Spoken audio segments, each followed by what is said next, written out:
Okay. Guys, I'm gonna go farm. Much love. Thank you guys for coming. I appreciate it. Bye bye. Come to my land. Come farm on my land. I would really appreciate that. I would really appreciate that. If you guys come to my land and farm. I have 1194, 2892, 4624, 3056. 3056 is like one of the funnest one because this one has winery and it has apiary as well.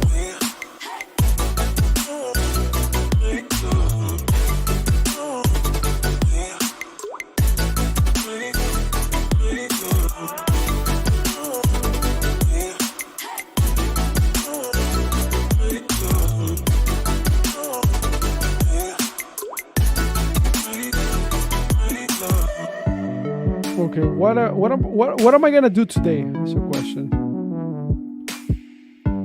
I have a lot of things to do today. Well, not a lot, but I have some things that I have to do in the quest.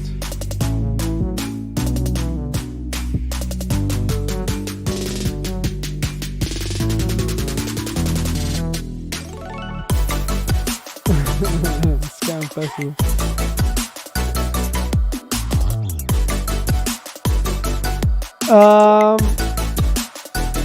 Thank you, Arky.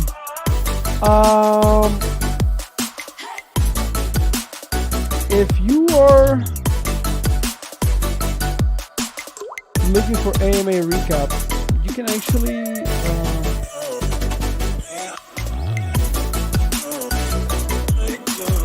check my Twitter feed. I just put the recap. Make sure you follow my Twitter as well.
Libertas Omnibus on CK Sync. I am not holding anything on CK Sync. I did trade on CK Sync for the airdrop.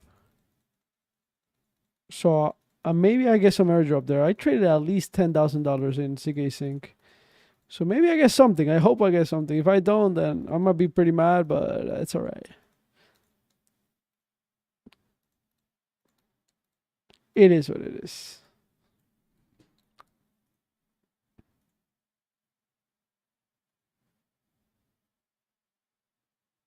Oh, the music is loud. Oh, shit. Wait, do we have music?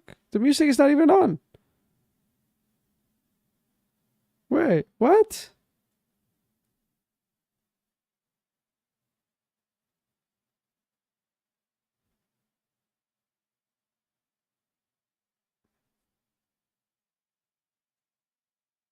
Wait, when was this? I couldn't hear music. Are you guys behind on the stream by any chance? Make sure you guys are in live mode. Guys, make sure you guys skip ahead to live. Always skip ahead to live. You might be behind. Just make sure you're here live. Hit that live button right there. Okay.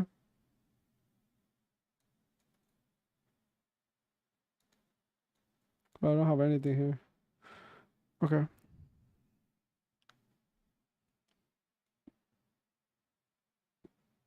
Music gone. Okay.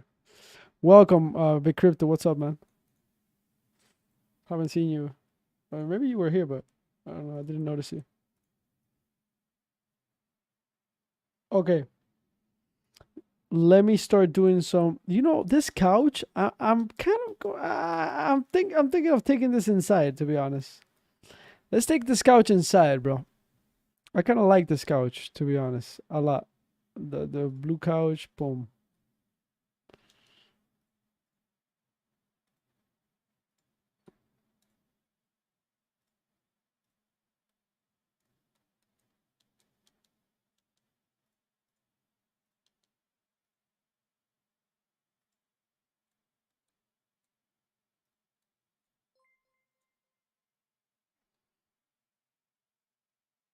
Hmm.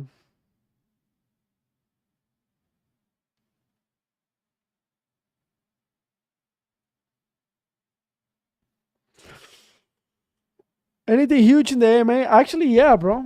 Check out my Twitter feed. Dubby. I have the recap there. By the way, guys, I want to shout out to Dub Club. Dub Club just started working with us. Very soon he will be starting to upload new games here on juices.io. A lot of new gameplay coming to juices.io. We are at 620 subscribers, so I really, really appreciate if you guys hit us with a subscription at juices.io. If you guys are looking for new games, this is a channel for you guys, new games. We don't talk about tokens here, so you're not going to get alpha token drops or anything like that. You're going to get alpha on new games. That's it. New games. You guys do your research after that.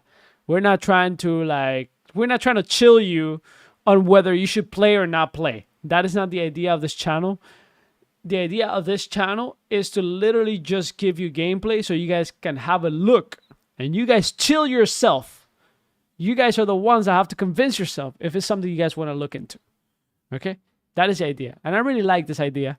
We started this idea a couple months ago and we've been grinding very, very hard. We did stop for a couple months, for like a month and a half or two. But now we're back, and much love to Dub Club for, coming in to the team and helping us out now with this. So he just started, so just expect some new shit coming, all right?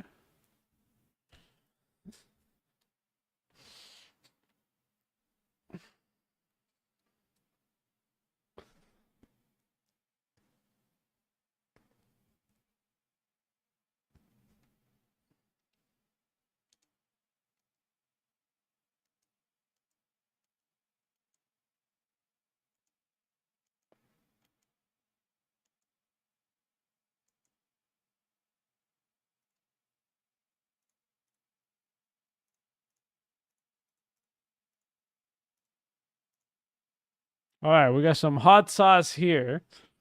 We need vinegar. Actually, we can't do the hot sauce. We gotta do hot car. But before we do that, we have to get this straight here.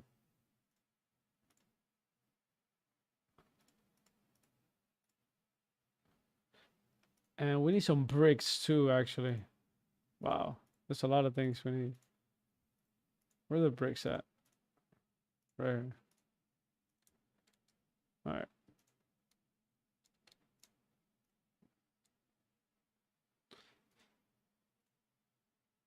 First, we gotta do construction powder because we don't have enough of that. Hey, criadero, dale, mi hermano. Much love. Hablamos pronto.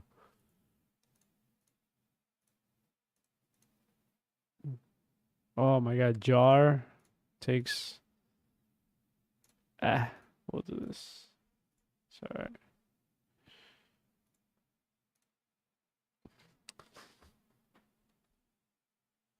We need that to create.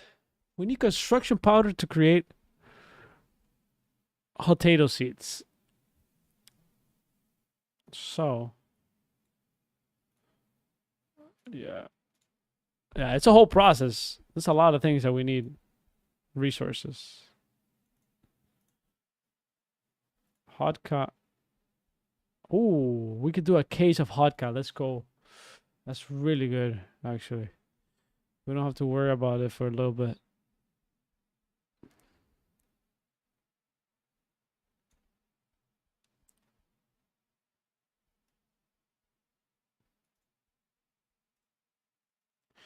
I feel like I have more of these, but I'm just gonna buy it. I don't think this hurts anybody to buy.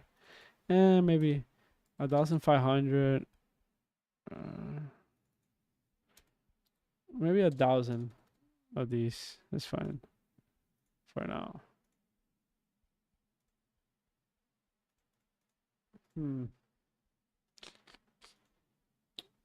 And then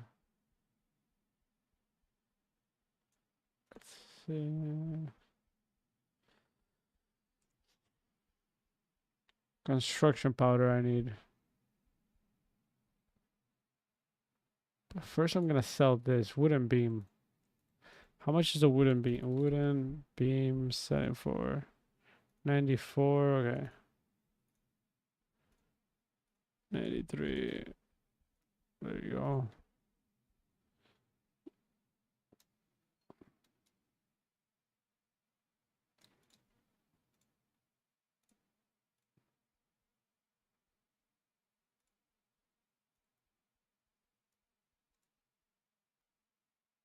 What else do I want to get rid of? That's fine.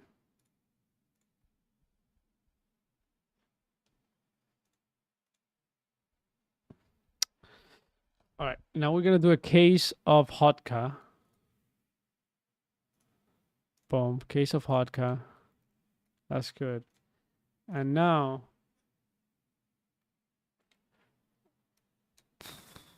do I have a potato seed cooking here?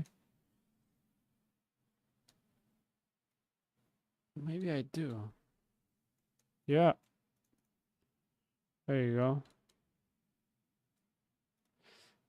Now, let's see if I have some energy to. I don't think I have energy to grab here. I think I grab my daily energy here. Unless we're talking about the one that I can sit down. Which I don't like at all.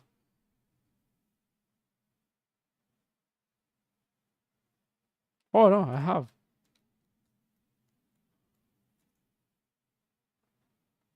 Uh,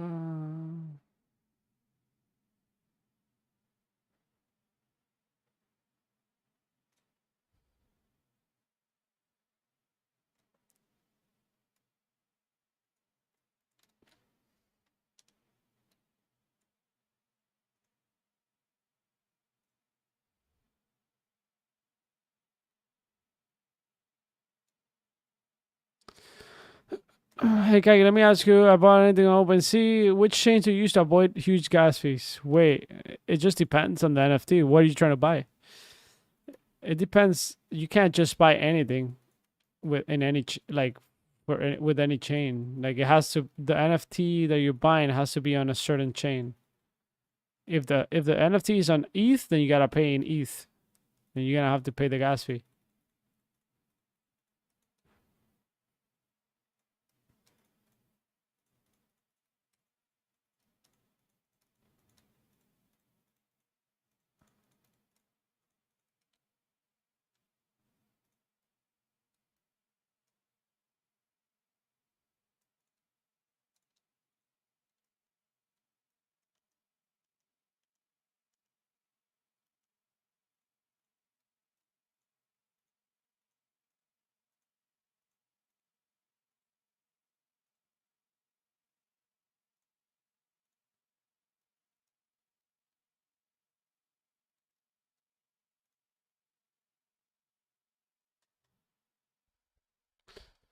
Yeah, you have no other choice.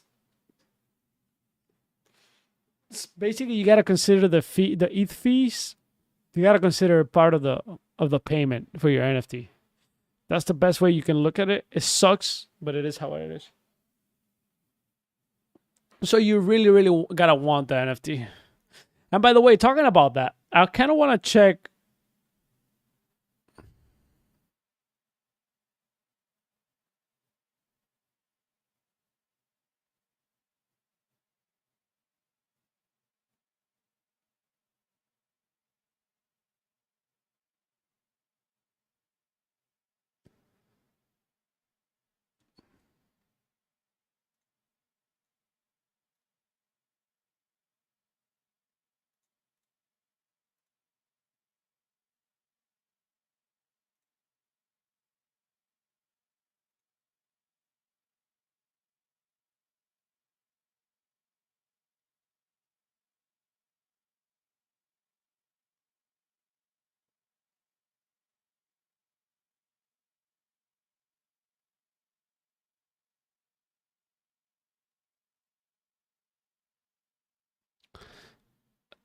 Yeah, my bad. I didn't finish the sentence. I kind of want to check Treeverse.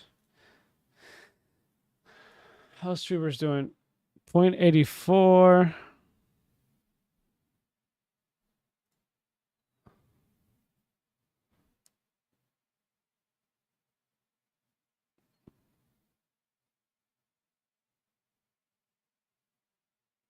One year ago. Mm.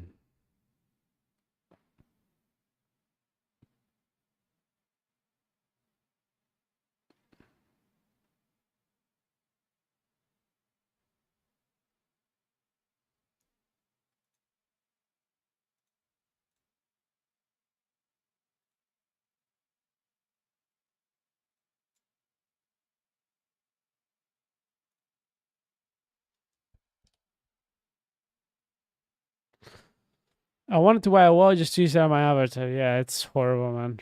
It really is. I should have thought about this. Should have bought a bunch of these. I should have I should have bought a bunch of these back in a couple months ago.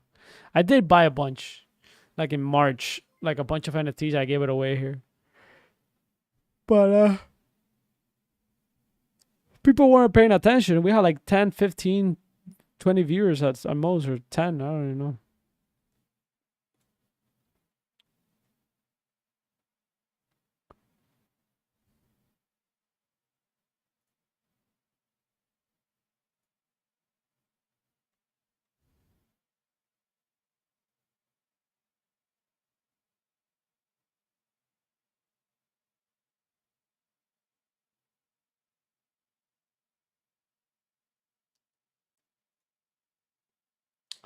All right, what else are we looking at? Let's see. Let's see pixels. Okay, pixels lands going up or down. They're going down a little bit. So if you're looking for a land, it's probably a good time. Probably a good time to keep a lookout. Probably a good time to keep a lookout. See if it falls under 1 ETH.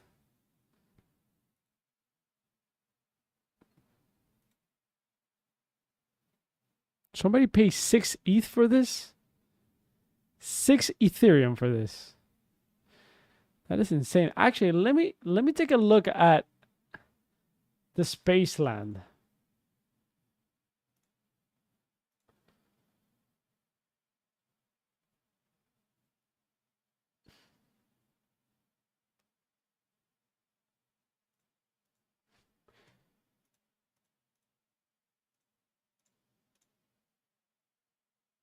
What is this? There we go. I was looking for it. Oh my god, space lands are 2 ETH.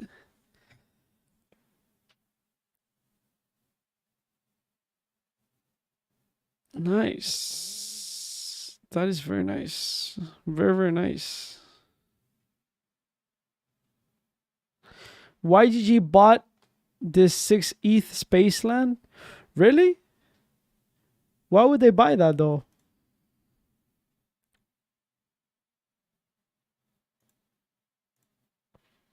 What about it was so interesting?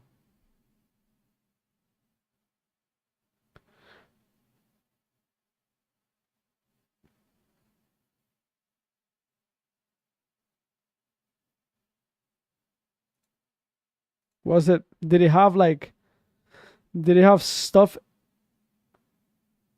Maybe it had everything? Maybe.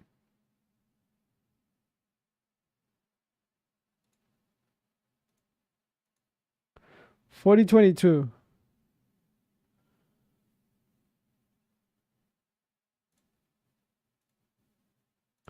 Let's see what it has.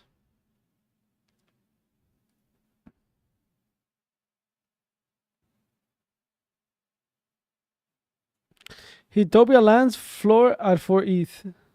Maybe Utopia is coming with their token for landowners.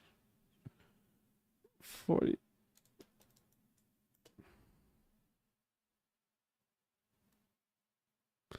No, but it can has. They bought it for 6 ETH. No, but the reason I wanted to come is because it might not in OpenSea it doesn't maybe it had a winery, maybe it had something else. 6 ETH is a lot of fucking money. What was this?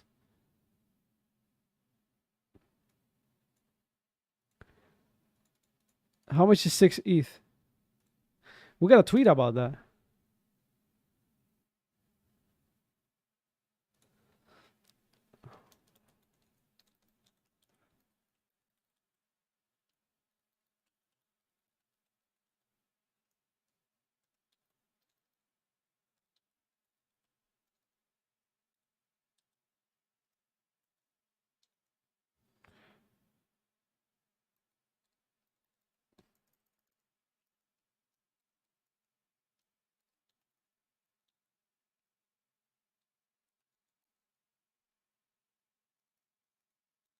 Like that's breaking news. That's a lot of fucking money. That's the highest. That's the highest.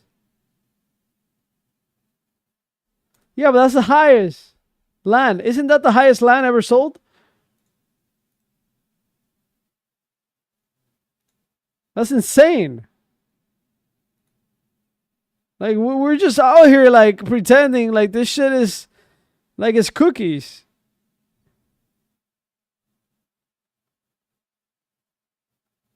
It's not just to create FOMO. It really is kind of wild though.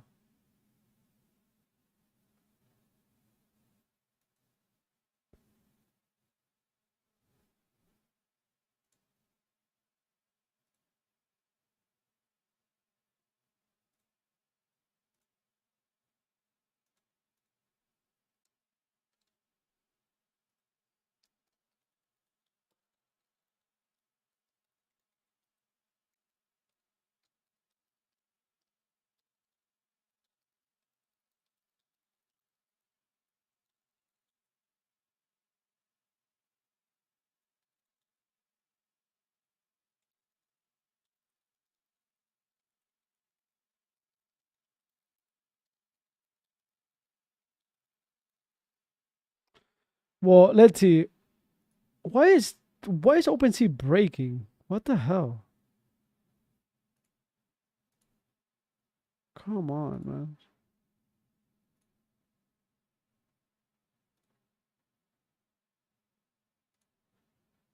I gotta take a screenshot of this quickly.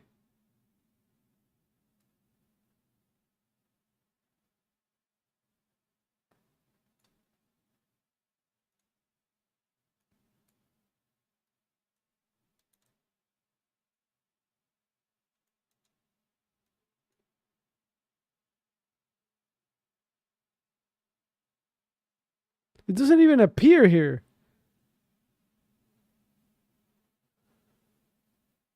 It's an outlier.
Let's see.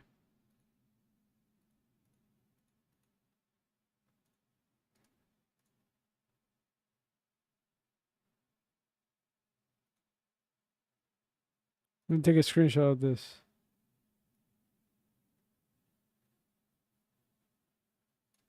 Why would they pay that much? You think?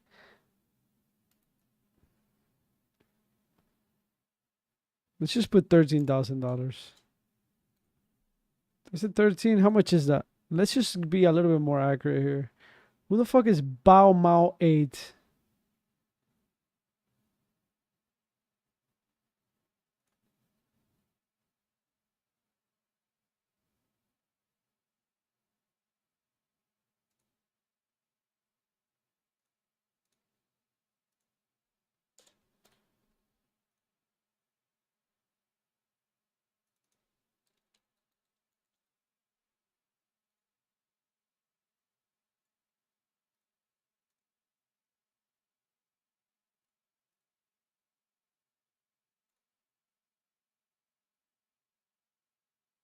There.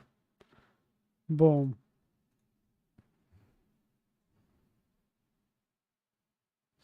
It's a complete land, but like 13,000 for that? That is insane, guys. I don't care what you guys say. Right now, like, yeah, I guess. Silo, yes. Large, yes. Windmill, yes. 3 ETH. Coop, yes. 13 ETH. Holy shit.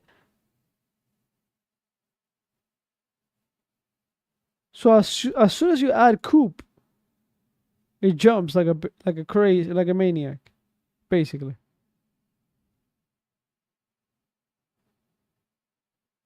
So you're telling me you could buy this right now and put it for 6 ETH and people will buy it?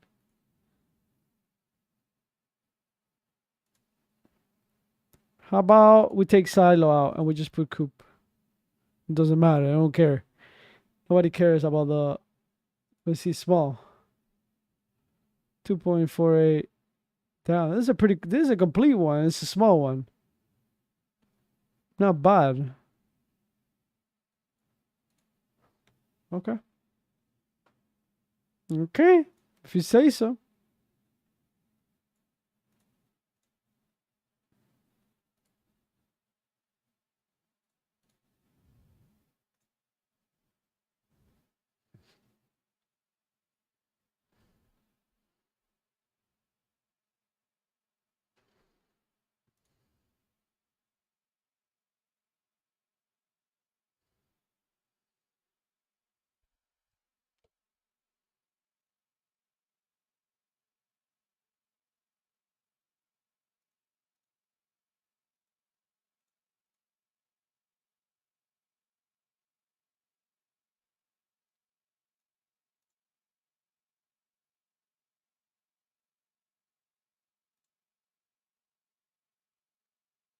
Damn, guys. If we look at our video, let's look at our video. I just want to see. Like, when I was talking about lands. Land benefits. Let's see, land. Bro, like, what were the prices?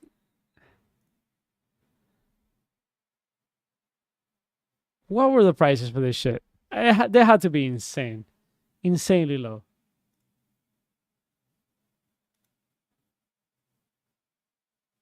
Look at my hair. It wasn't even grown.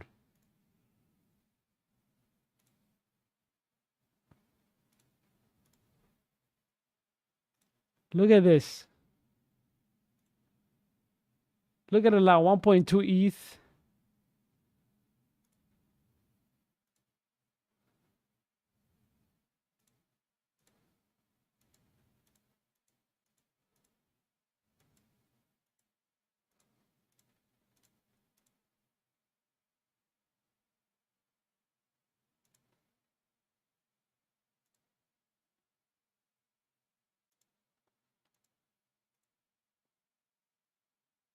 Point 12 still. A water. A watermint. Oh my god. Or Sandbox? Come on. Come No. on. Come on. I won't be. I will. Those will not be in my bags this time around. I can tell you that, and they are not So in my you- bag. Wait, what? Okay, so you don't think they're gonna upgrade? You don't think they're gonna match up to the new ones? You don't think they got more money? You don't think they got? So what, are you telling me to buy Mana or Sandbox? Come on. Come No. on. Come on. I won't be. I will. Those will not be in my bags this time around. I can tell you that, and they are not So in you, my so bag. okay, so you don't think they're gonna upgrade? You don't think they're gonna match up to the new ones? You don't think they got more money? You don't think they got like? Oh, they got anything? capital. They got capital Yeah. for sure, but like Decentraland has never improved. Like it's so. I'm gonna be honest. It's so bad. Like it's if you actually play the game, it's so freaking laggy and just not smooth. And then Sandbox, it's just to the point where like, what could they really do to improve it? And if you're let's just put it in like a kid's perspective, are they gonna go play Sandbox or Minecraft? They're gonna play Minecraft. Like that's just the way it goes. Like I think Sandbox and Decentraland both have crazy funding. Don't get me wrong, but at the same time, like the lack of improvements in the product really has me like questioning if those are going to be the big winners in the next cycle. I agree. I actually agree. That's why the Sandbox has to move. That's why they have to move to Ronin. They have no choice. Everybody knows this. They have no choice. They have to. I don't know if they will, but they have to. Nobody's gonna play the Sandbox in Polygon. Selekai? Nah, maybe later also.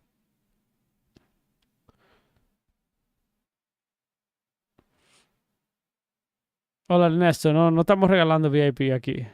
Run to the moon, yeah. Is it mooning right now? You can visit the land first before you buy it. Yeah. Beverage Mastery, you have to do wine. You have to do wine. Beverage Mastery is wine. Basically, go to 3056 right here, which is one of my lands, and then you could create a wine right here. Just start doing wine. With wine, you can increase your mastery right here. Whoa, this is 3 hours. Oh my god. With wine, you can go skills right here. You're gonna see your skills. Oh my god, I had this banner this whole time. You guys didn't tell me anything.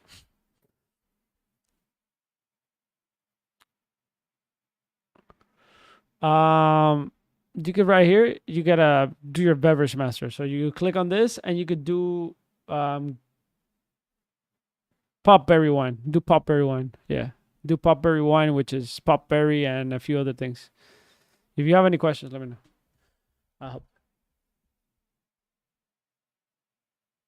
It takes a lot to restore energy. Any tips? Yeah, if you have resources, the best thing you can do is create wine, right? Or you can go here and cook. But if you really want to know about this, I have a video on this, energy. Just remember something about energy. Energy, you're always going to spend resources to get energy, right? There is no hack to energy. You can go to the sauna. I don't know if you've been to the sauna. I imagine you have.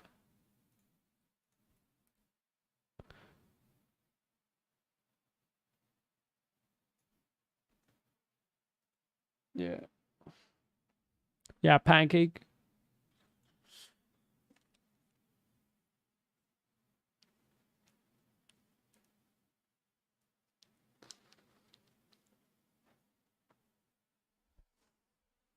You've been to the sauna anyway. Thanks for the tips. Yeah.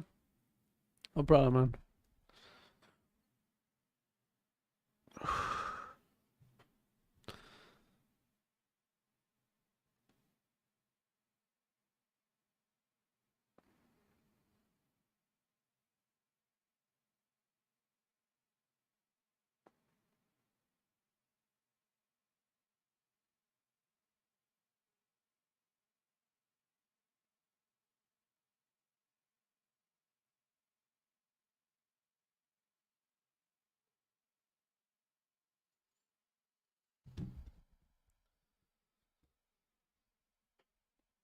Is it profitable to create decor assets?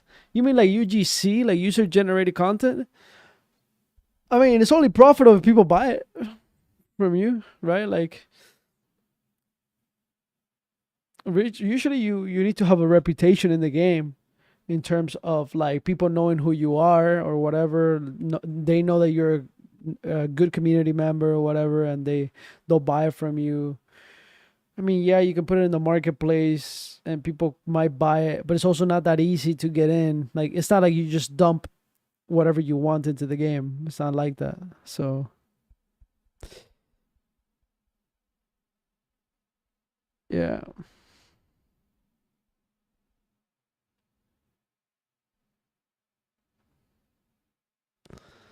How did you like the AMA? It was good. I liked it actually.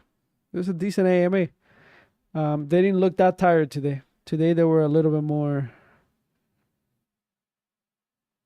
I felt like last week they were like, I'm over this shit. And that's fine. I think everybody goes through that, right? So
wait, do I have vodka with me? I feel like I do, bro. Like I don't know. I feel like I have some vodka like from yesterday. Or did I use everything? Did I use everything? I don't know.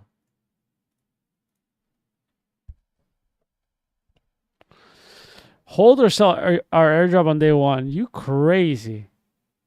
If you sell on day one, you're literally you don't know about crypto. Like it's okay if you sell. I'm not saying do whatever you want. But if you sell on day one, you don't know how crypto works. That shit's gonna fucking moon and do 100x. Later, of course, not right away. So if you hold long enough, you fucking get your 20, 30, 50x. It'll be dumb to sell.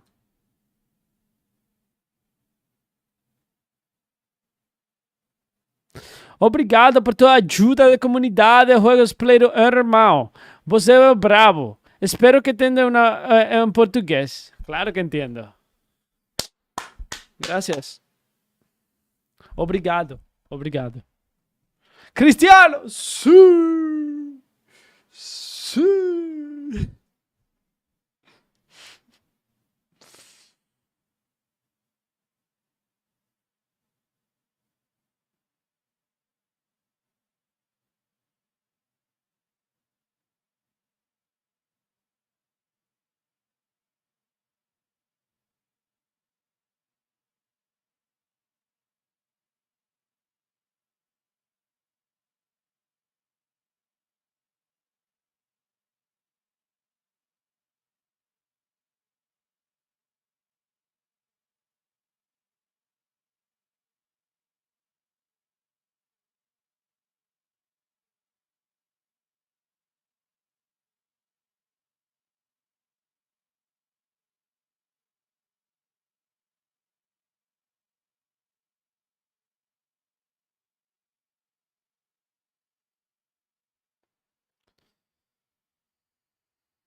Yo, thank you.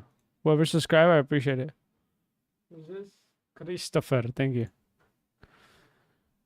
Caralho, meteu português. Meteu em português, ele mete em português. Oh, vai você, vai você. Obrigado. Obrigado. Obrigado. Obrigadinho. Obrigadinho. Fettuccine, obrigadinho. You see, I combine Portuguese with Italian. Obrigadinho. Piccini. Obrigado. Piccini. Como vai você, Cine? Two languages together, incredible. Only here in this channel we can combine two languages like that.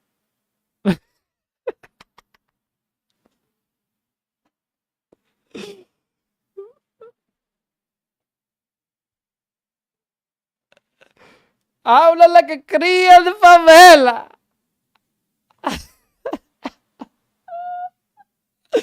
Yo, sí. Sí.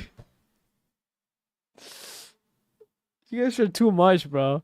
Why you guys troll? Why you guys troll, bro? Why you guys troll? Why you guys troll? Why you guys troll me like that? Why you guys gotta be trolling me like that, bro?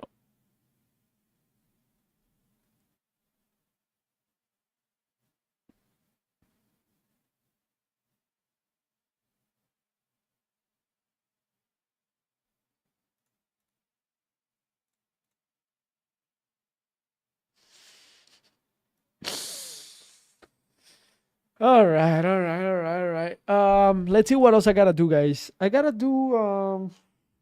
Did I plant all my seeds? I did plant all my. Oh no, I didn't. I actually didn't. There we go. That's what I need to do. All right, let's plant. Oh, what up, Mai? I saw my world. What's up, Mai? You here? What's poppin', brother?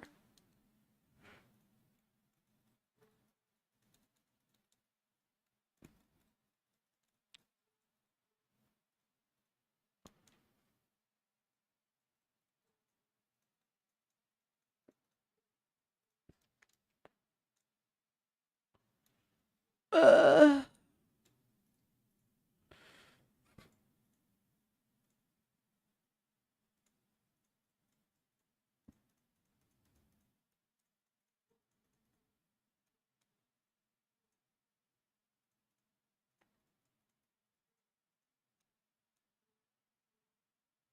you have 3 game tickets. You can use it in the carnival. Right now, the carnival is not active, but in the future, there's going to be events in the carnival. So if you go to Terra Villa,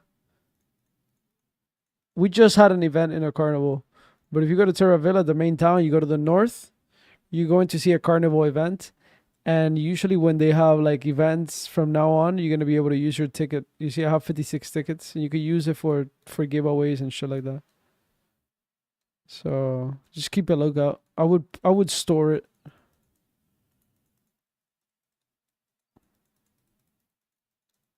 And if you want to find out about free storage, here, you can go here, storage. I have a video on storage. It's like a 1-minute video.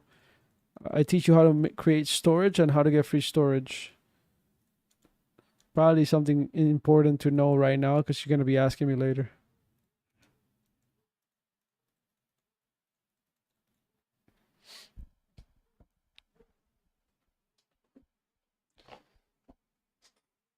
I'm really bullish on Rowan. We are bullish because he didn't want Scammers Bryson and Minion to take him out of context. Wait, what happened? Okay, yesterday live private, I want to recover a bit. Yeah, so yesterday, yeah, exactly. Multi-spec is right. So yesterday I was talking about Bryson, right? We're talking about like some drama and stuff. And I gotta be careful with these live streams that I talk about drama, because what people will do is that they'll clip whatever they think is. They'll clip whatever they see fit. They'll clip it, and then they'll send it on Twitter or whatever, and they'll take it out of context completely. And then once you take something out of context, 100%, like once you take it out of context, to recover from that out of context, it takes way more effort to recover. Of course, I can reply to anything out of context, but when you say something out of context, it could really damage your brand, or not your brand. It could just damage. It's basically what they have done to me. for the past 2 years, it's like they have taken things out of context to create max damage, and that's what they have done, right? It's very hard. It has taken me a year, 2 years to be able to like explain to people all this garbage that they have been saying about me. It's not true. So that's what happens when people take things out of context. Like, it could take a long time for you to recover from that. No, I just can't. I just can't put it. I can't put it live, bro.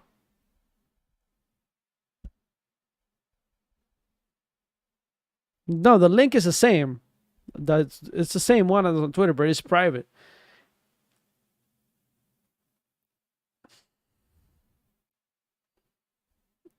I can't open. I can't open it. I would have to open the video for that.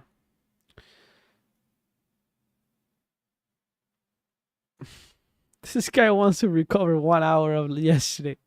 Bro, we're in a new day, Admix. Come on. I can't do anything about it, bro. I can't cut it. YouTube doesn't allow you to cut the way you're thinking about.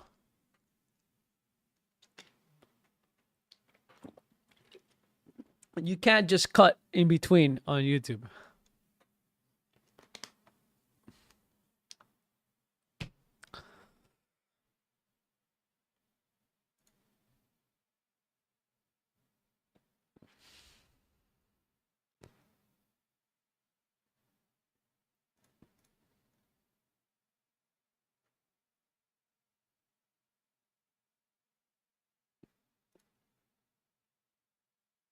You're lost. That's it. You're. It's over. You gotta be here, guys. You guys can't miss.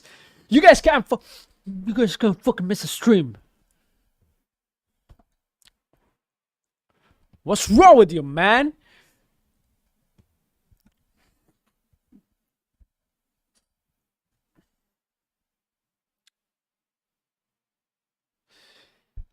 ¿Qué nivel tiene tus skills? ¿Qué nivel tiene tus skills? Here. These are my skills, friend.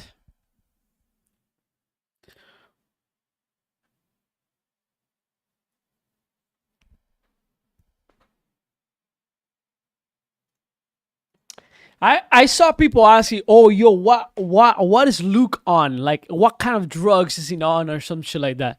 Guys, I don't think Luke is in any drugs. Okay, maybe he's a little bit high. Maybe he's high on fucking weed. Maybe he smokes weed. I don't know. But guys, he's not on any drugs, man. The man works hard as shit. He's tired. Not tired, but like, you know, like there's exhaustion into, you know, you get exhausted. Maybe. Yeah, maybe he smokes a little bit, bro. But weed is nothing, bro. Like weed is like almost like drinking coffee. I don't smoke weed or anything like that. I don't do any drugs at all. I have done drugs, and sometimes I can, you know, if I party or some shit, I can do some crazy shit. But like as a constant thing, like I don't do anything. And bro, like people tell me I'm on drugs all the time, so I don't know. It's like, it's kind of weird. You know, like I kind of defend people when people say like, "Oh, is that person on drugs or whatever?" I'm like, I think about me, and I'm like, bro, people think that I'm on drugs, and I'm like, bro, like that, like I'm just like the way I am is just the way I am. Like I don't know, like I don't know how else to be like I don't know, like I'm crazy like this, I guess. You know, I got a lot of shit going on in my head, and I just spit out all this shit. You know. Am I getting bored? No, I'm not getting bored. I'm just having a conversation with you guys.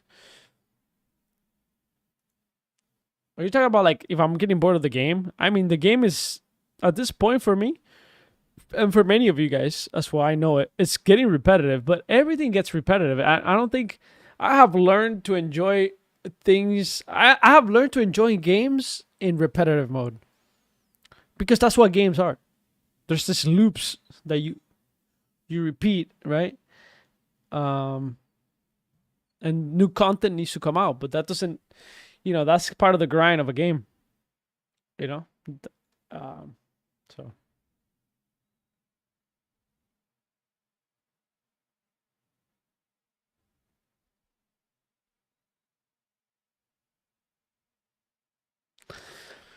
some people get envy about the way we are. It could be. It could be that could be a thing too. Yeah, that could definitely be a thing. I thought about this, bro. I thought about this. It's like there could be like there could be people that envy. I don't know, just people that are outgoing or whatever. It could be like they could like they don't even know why they hate you, but they probably hate you because they can't.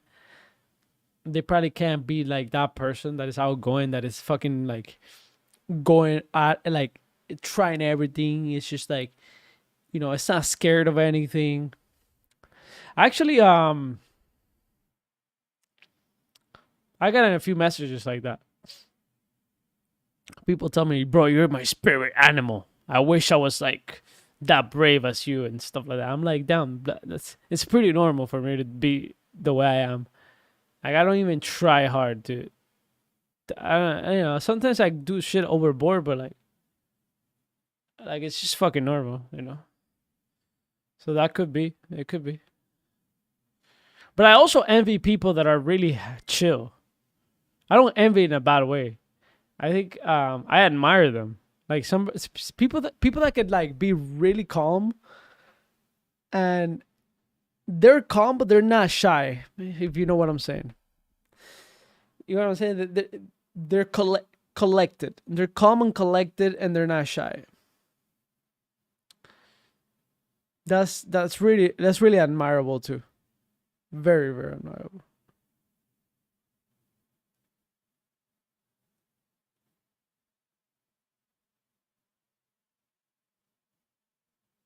You got Latino blood, yeah.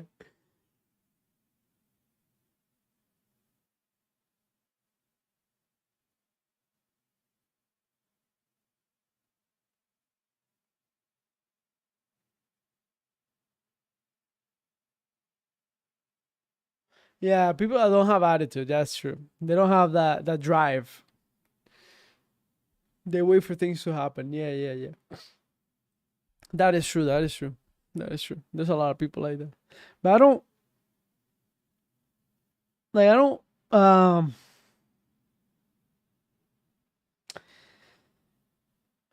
I don't blame them. I don't blame them. I don't actually blame them. It's kind of like I don't know, how do I explain this? I feel like you need that philosophical kind of enlightening very early in your life, right? Very early in your life. Like you should know that not a lot of things matter, like in reality. And once you realize that not a lot of things matter, it's kind of like fuck it, bro. Life is awesome. You know? You kind of decide what matters. It's not that things don't matter. It's that you get to decide what matters to you. And then when you get to decide what matters to you in a conscious way, in a very conscious from a very conscious perspective, like you're like, okay, this matters to me, right? This other thing doesn't matter to me. Then things start getting fun, right? They start getting fun. One thing when I started, I'll give you an example of like streaming, and I talked about this a lot. When I started streaming 5 years ago, or doing content, like really, really doing content, when people trolled me online, it would kind of bother me a little bit. It would kind of bother me a little bit. And then I realized there was so much power into actually not caring about those trolls. Because some of those trolls can get under your skin. But it's so easy to actually not care about it and actually flip those trolls around. Like you can troll them back. If somebody says, hey Kagi, your videos suck, right? Like, you shouldn't react to that, right? You shouldn't be like, oh, why are you saying that, blah blah. The best way to go about it is probably if you're gonna respond to the trolls, you actually agree with them. You actually agree with them, and you can flip the conversation around. Actually, if somebody says, "Kagi, your video sucks," my reply to that today, it would probably be, it depends on what it depends, but it would probably be around the tone of like, you're right, my videos suck. How should I improve my videos? Let me know. Right? Like, you agree with them and then you ask them. Most of the times they won't even respond back. And if they do, they're gonna feel bad. Because they're like, oh shit, wait. He's actually like agreeing with me, and maybe I just said it trolling. And then maybe they'll just respond like, haha, I was just kidding, bro. And chill, or whatever. You know, like things like that. Like, it's actually really simple to get back at trolls, you know.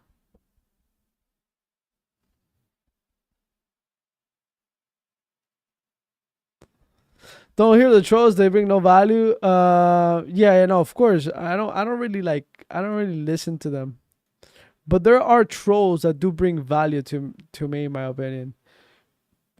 Sometimes trolls, although they're really harsh with their comments, they're kind of right, you know. They are kind of right. Or trolls or haters or whatever. You know, they are kind of right. There's some truth to some of the things sometimes they say. And I kind of I don't feel bad about it. I just kind of reflect on it. You know. How to get 3 honey? To get honey, you need to go to a land like 3056, right? And you need to put some bees right here on the honey hive. Boom. Bam. Right here. You put some bees to work. And you need to buy the bees at the Bucks Galore, which is right here, sir. The marketplace. Kage, do you have your guild? I do. It's called Juice.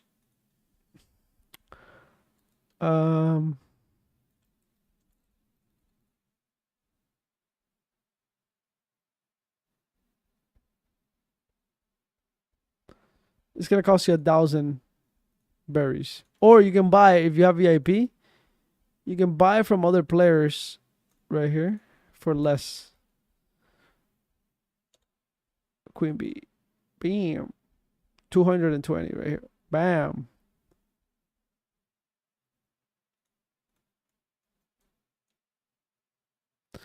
If you're low on energy, then you gotta go to the sauna.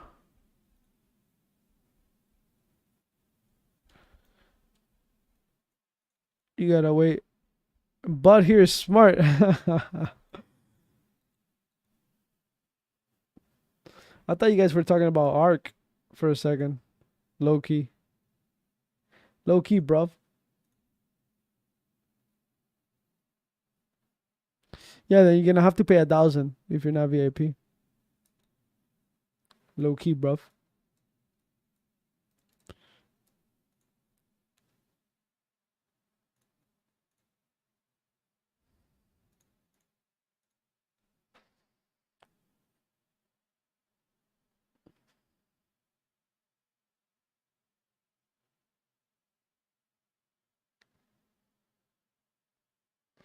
That is true, Dragon. That is a fucking great line right there.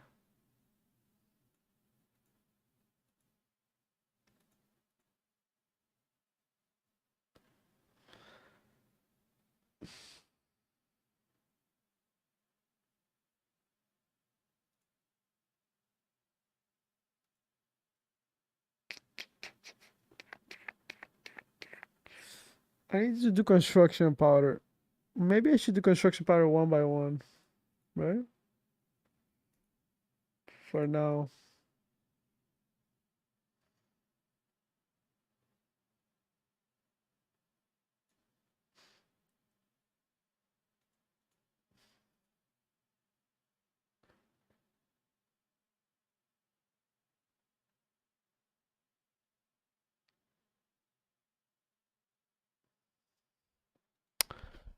All right. Let's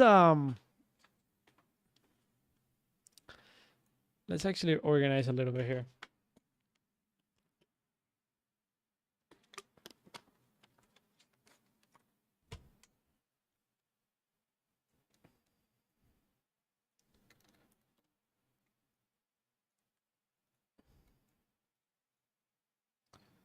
One second. Oh, I knew I had Hodka. What? Broski. I knew I wasn't crazy, broski. My broski, my broski. Yeah, I knew it. Okay.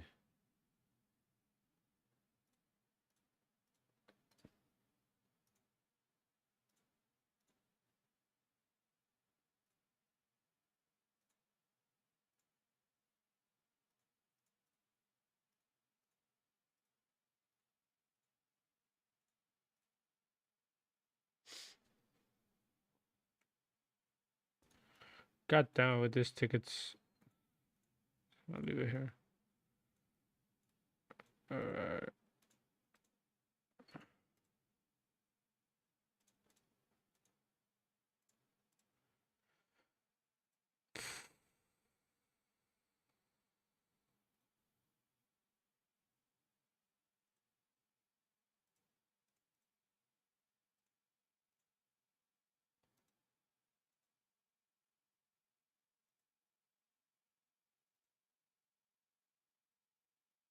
I'm thinking.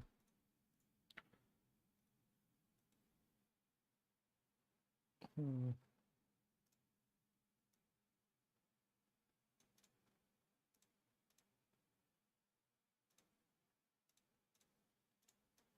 Alright, let's see.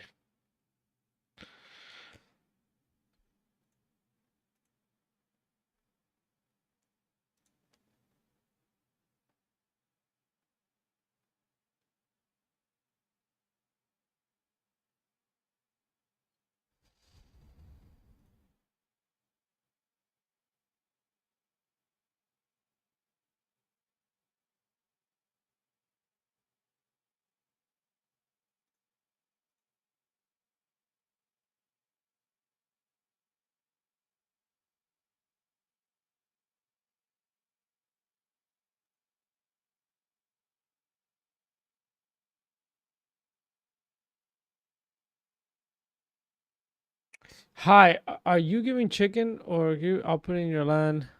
Not right now. Yeah, you can only do 240 in the sauna daily.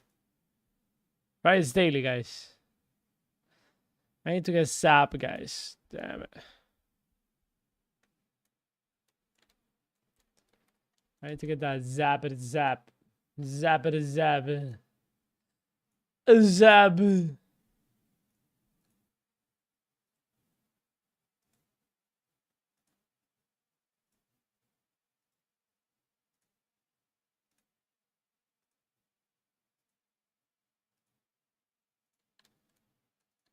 Okay.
I'm stuck. Are you kidding me right now?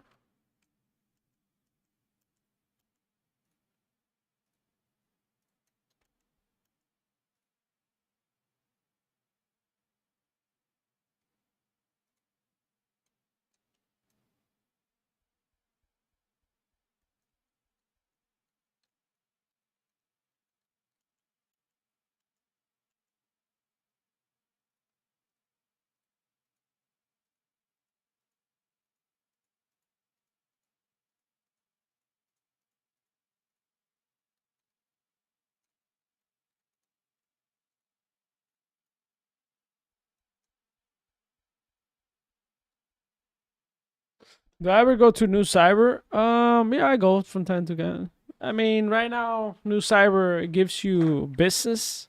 It could become an important part of the game.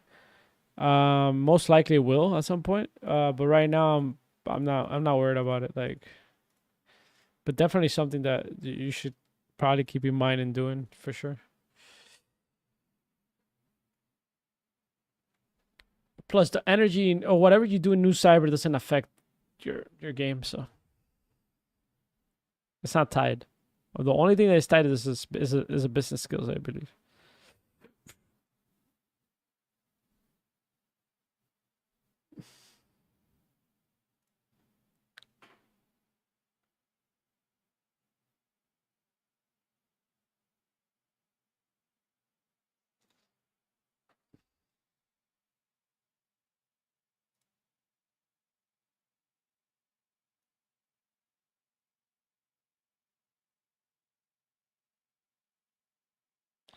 He bought the New Cyber. What? How do you know?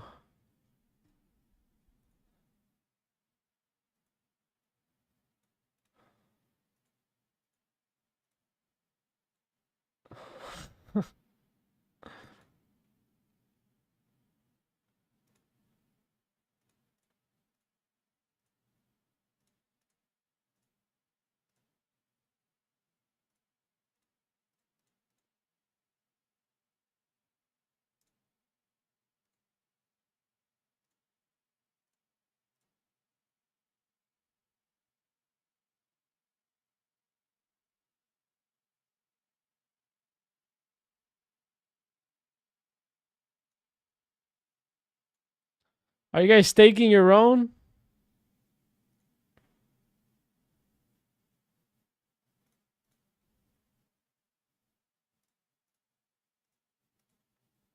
Oh my god, I have hot sauce here too.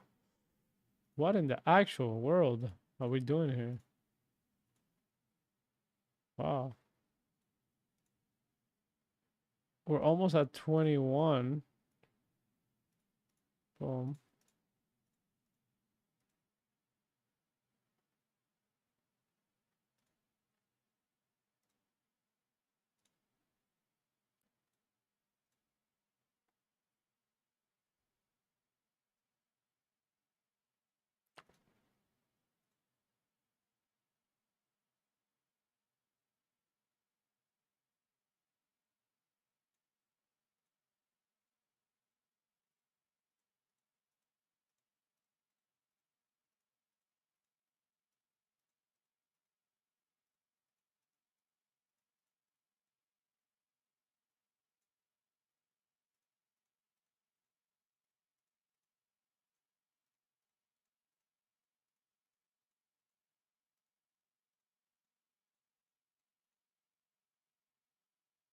Nice. Let's go. Got a drop here.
Did you also get 1% when you farm your land? Yeah. Just. Every time I see Geos and Pixels, I hear Kagi say, "Yes, Daddy." Okay. Okay.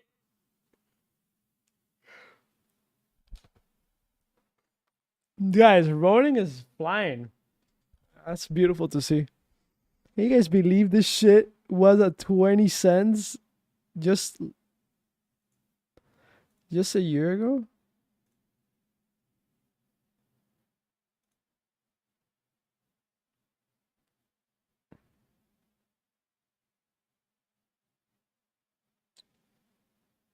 It struggled here.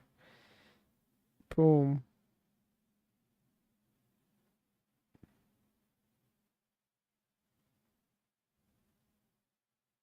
It went down here to 40 again. Wow, bro. Incredible. Incredible.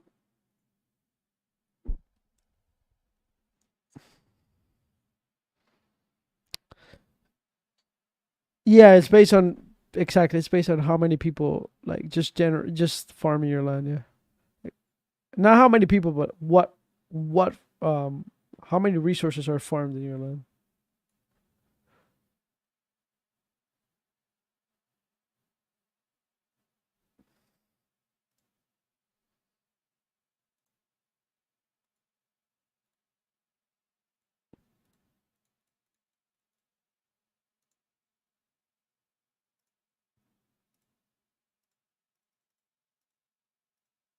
Yo, multispec. How many lands you have? Ooh, four. I have four subs. Nice. I got four sappers, bros. Holy shit. Oh shit.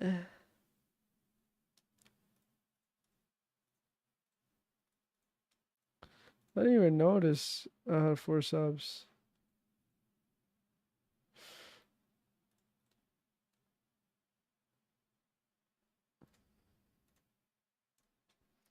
Let me go get my bottle here then.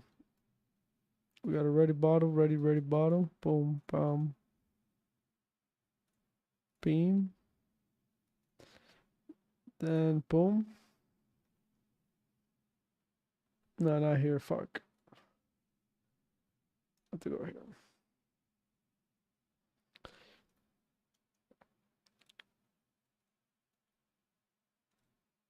Okay, I gotta collect this. Probably do another one of these. Let's see right here.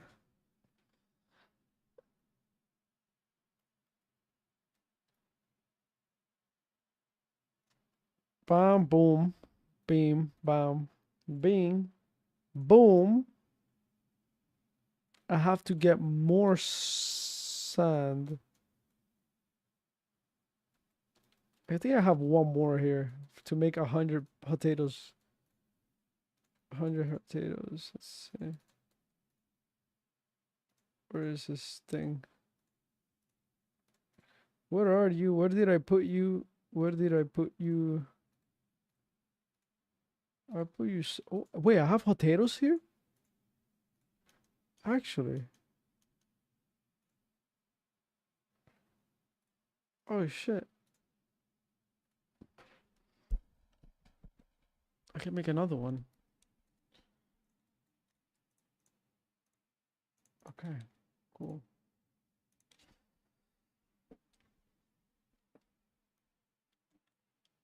Okay, I have to sand, but I need probably organize this first. There we go. Boom. Let me put this here. Put this over here. Okay.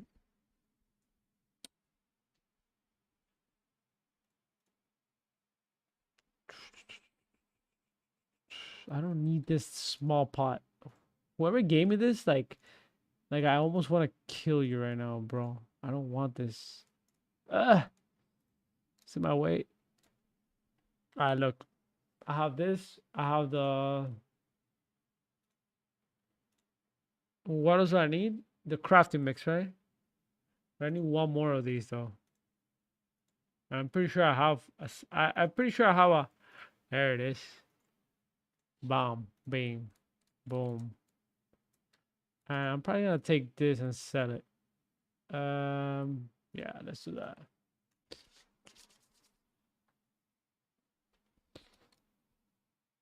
You have 5 lands. There's no way you have 5. You have more than 5.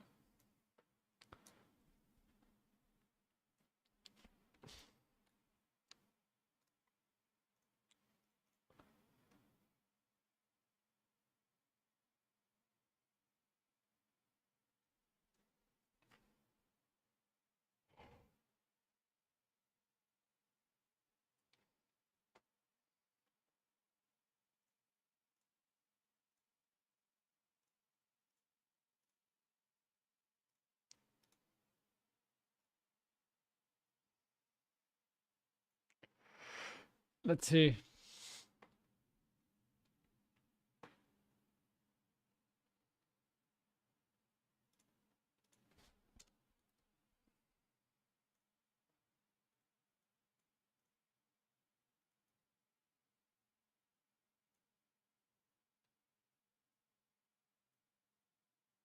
Yeah, I do have a sauna portal. By the way, I wanted to ask today. I want to ask Luke. I forgot. What are the sauna? I did ask actually. What are the sauna portals for now?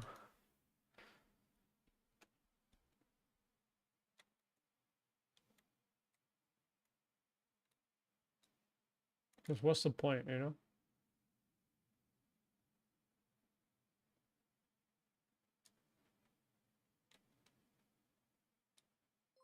You're pretty close.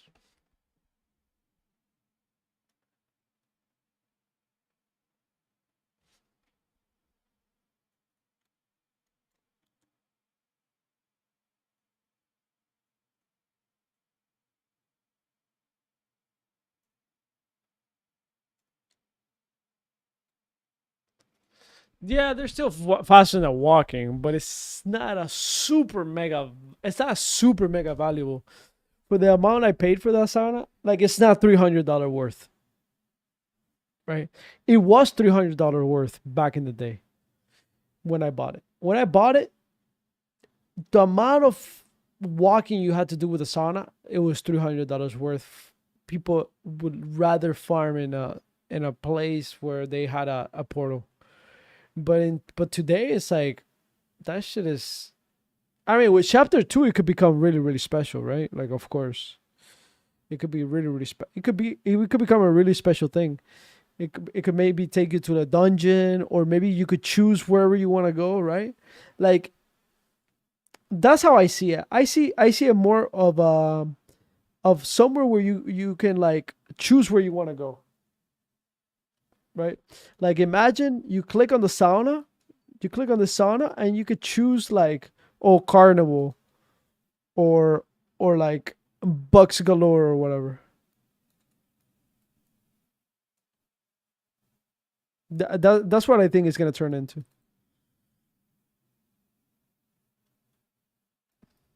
Or another land. Yeah. Yeah, if you can teleport to other lands, there's gonna be a meta. But the thing is that once guilds get implemented, that meta is kind of gone. Because the meta is not to go to any land to farm anymore. I think that meta is like the portal is still just gonna be like a nice addition to your game, to the game. Because all the lands that will have portals, they will probably be in a guild.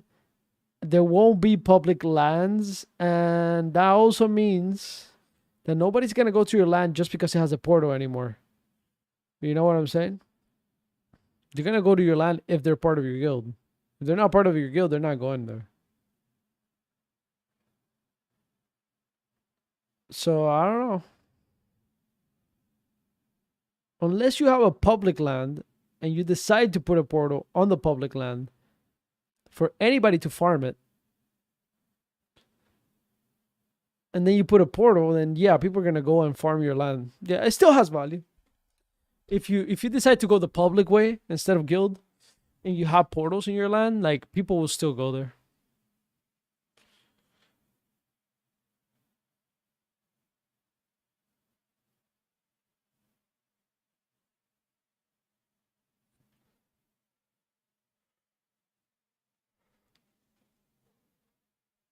What is the name of the portal? I think it's Portal. Sir. What's the name of it? I don't know.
$1.1 million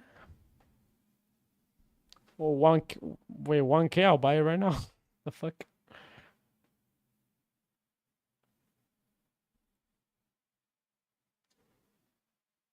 You need pet. Yeah, I think you need pet for this. Yeah.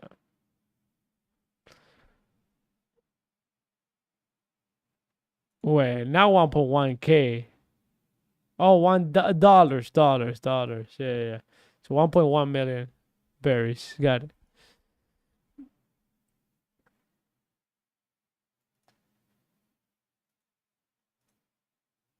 I was gonna say, like, what? I'll buy that shit right now. Don't fucking tell me that.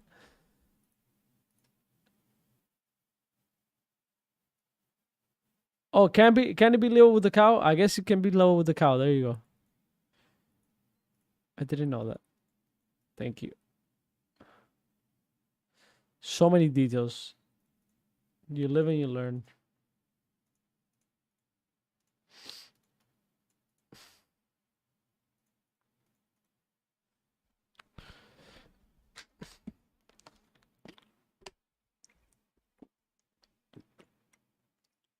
That's a cool thing about watching this stream, you know. Like there's a collective mind here. Like just like if anybody comes in here and they're like, "Yo, how do you do this?" A lot of things I don't know. Like I don't know the exact details of it. Um and then somebody responds with you know. It's kind of sick though.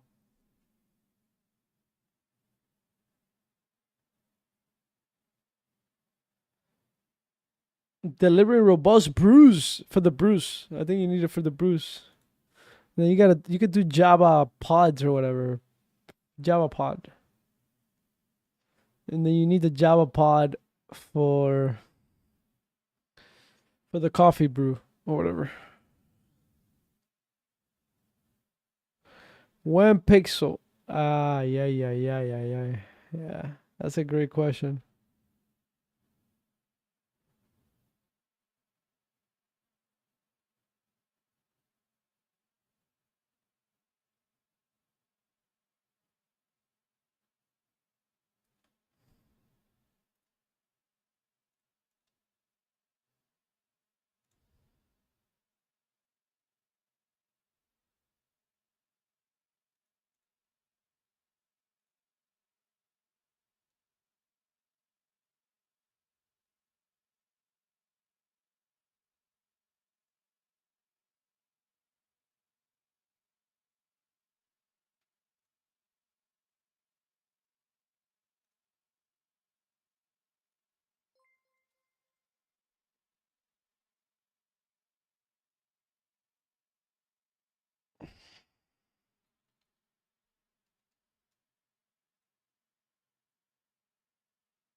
I just want to do hot sauce, to be honest.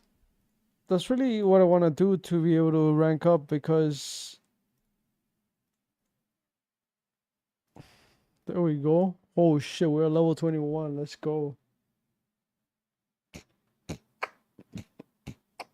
We're almost at level 21. I think with this one, we go to level 21 right here. I'm about to claim another one right here.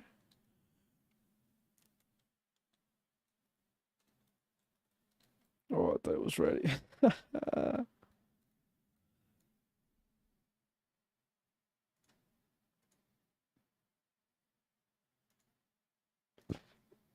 Level 21. Let's go, baby.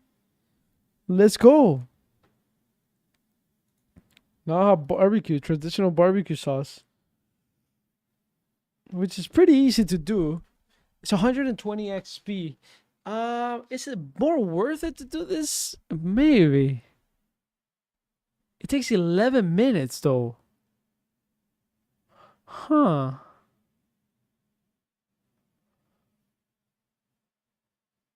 $11 minutes compared to what? To hot sauce, 10 minutes. Although hot sauce does arguably. How many hot sauce do I need to do for this? 7,000. I need to do 7. So I need to do okay. So I need to do 7 of these or 8 of these. I need to do 8 hot sauce to rank up. 8 hot sauces. I don't know if I want to go through the economics like that. This is some hardcore economics right there. I would have to. How much is vinegar?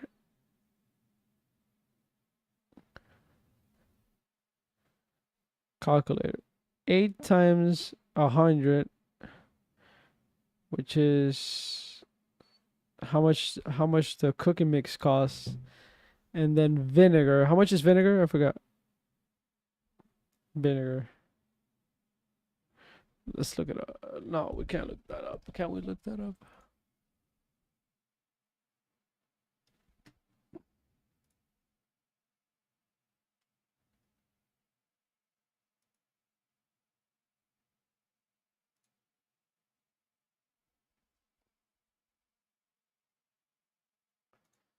Are you maximizing barrier or skills? No, I'm not maximizing anything. I'm just having fun and I'm doing skills. I'm really not doing that deep math or anything like that. I think I'm just having fun. Yeah, right now. Any news on my Bitcoin Kingdom game? I mean, yeah, they wanted to give me wireless basically. But I said no. Like I told them like give me a second.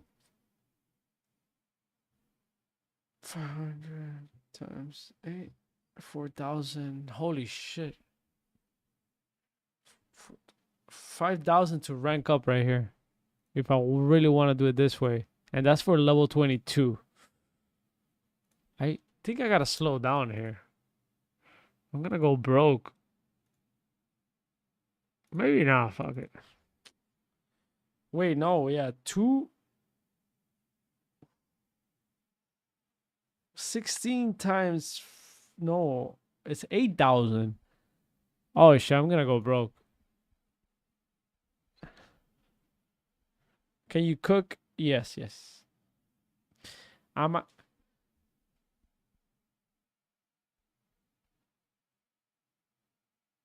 So yeah, going back to my Bitcoin Kingdom, it's like they offered me wireless, and I said like, look,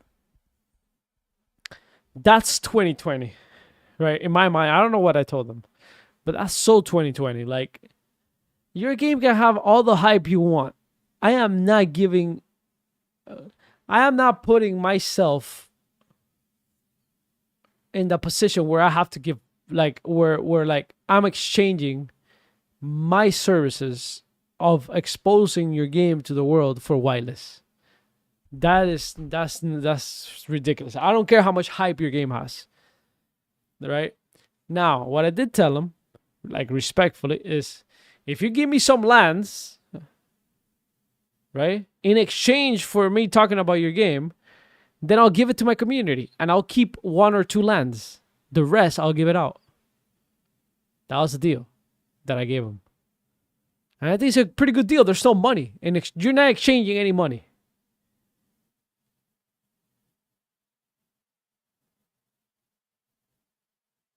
You know, it's different. Almonds without wireless get bought it. Yeah, but like still, like that's not the point. The point is that you have to pay for it. What am I earning? What am I winning from that? Oh, that you gave me wireless to a project?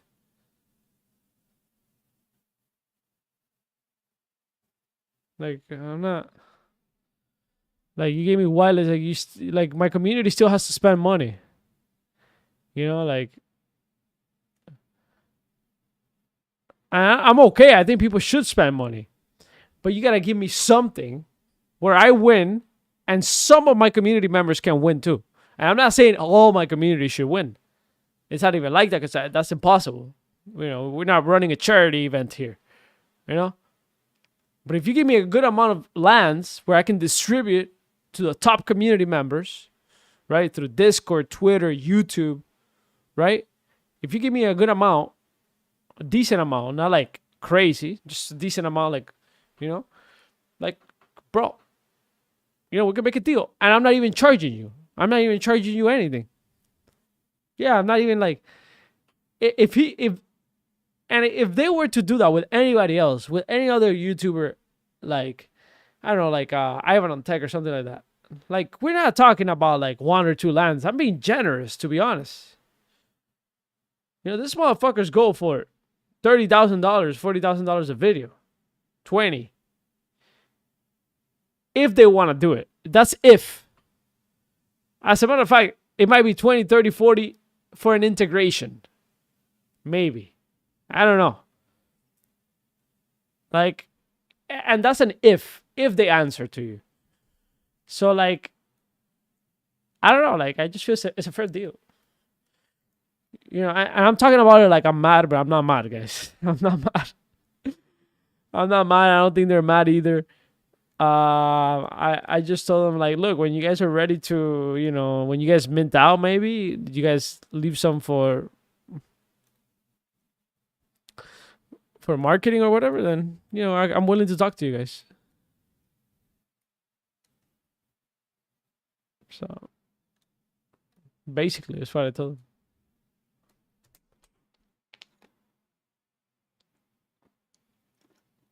But I'm not stressed, you know, I'm not stressed about being first in everything like I was. I was literally first in everything last bull market. This bull market, we're picking out gems. Really. We're picking out gems. The gems that want to work with us, those are the ones that we're going to double down on. Okay? Because I learned something about the last bull market. If you spread yourself too thin, you know, you're going to get wrecked. If you want to be in everything, all the opportunities, you got to take it easy. You got to take it easy. And in the opportunities that come to you, you got to double down. Double down. If you find 3 projects or 4 projects that you like, fucking double down, because it's going to be the same thing, right? It's going to be the same thing. If you spread yourself into 10, 15 projects, right? You spread yourself too thin, you're probably going to make this probably the same amount of money with more stress. Now you're looking at 15 projects. Oh shit, this one went down. Oh fuck. Oh my God, this has a new update. Like, you got to be paying attention to all this stuff.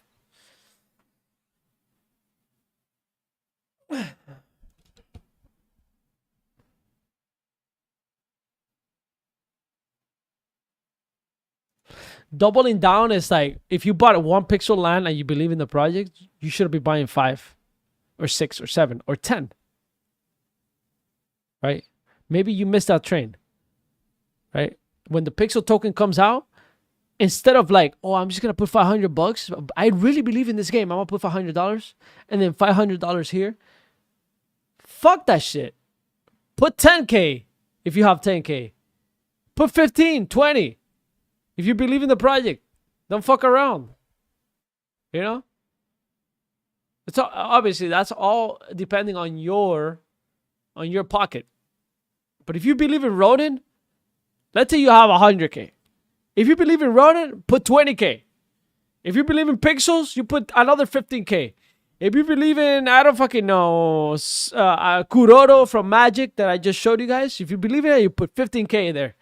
If you believe in GameSwip, you put 15K there, right? Like, just pick 5 or 6 projects you believe in and fucking double down. Instead of going like, fucking like little bits, you know, like a pussy. Don't be a pussy.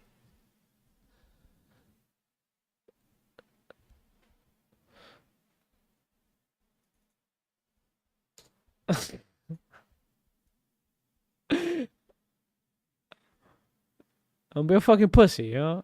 Go for it.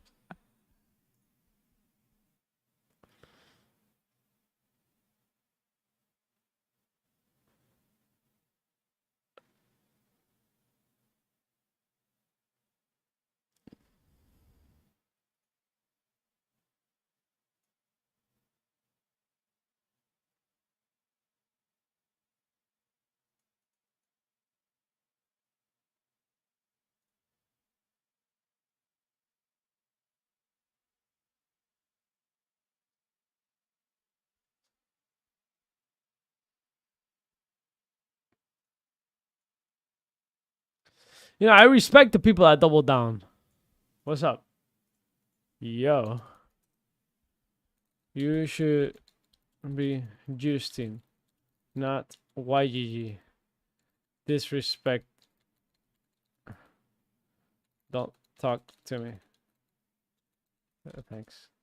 Bye.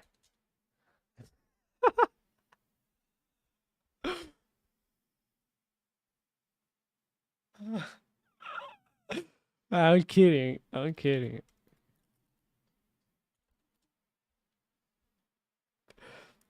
Fucking Teletubby. You Teletubby.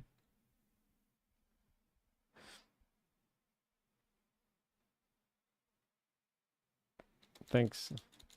Tell it.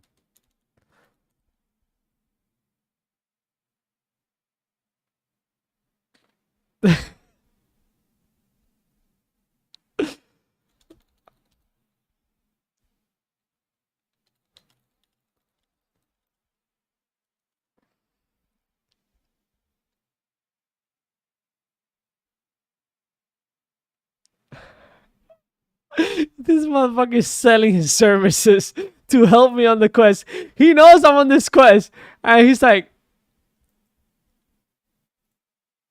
yo, like, I got you with the service, bro. I gotta admire the fucking Philippine hustle, bro. Holy shit, my guy hustling. What up, Kool-Aid, bro? That's the ultimate hustler right there, bro.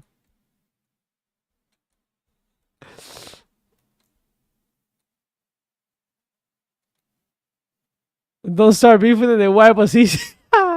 Okay. Okay. How does your service work? Give me an example. The thing is that, like, how can he help me? Like, I can already go to the market and buy all the stuff I need.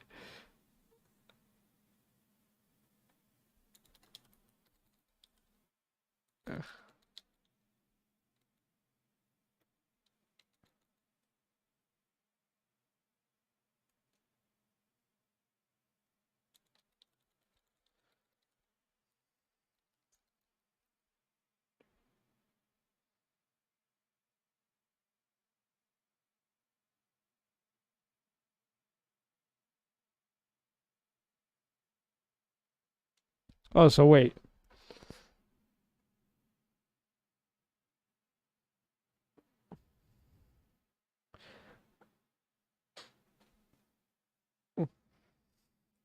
So how is he earning there? Then after they complete the quest, they return it to me and give it back. All for free. That sounds like a fucking scam, bro.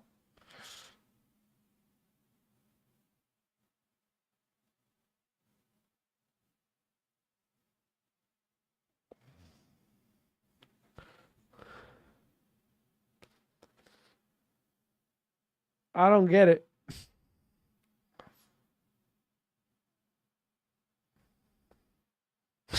Scam to me. Wait, I don't get it. Like, wait. And then I have to return the materials? But how do I return the materials? I still have to craft them? I don't get it. How do I return the materials? Do I get the materials back?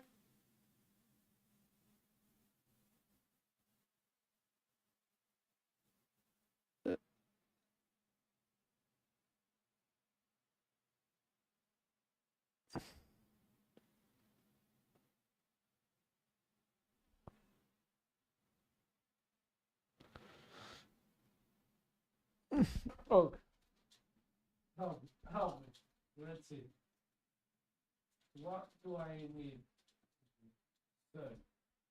I need the sauces. I already got the hot sauce. Let's see. Let's see if I can get scammed here. Scam Tubi about to scam. Alright. Scam Tubi about to scam me. Guys, you guys ready for Scam Tubi? We can go to Goose. Who the fuck is Goose? Where's Goose? Oh, I know.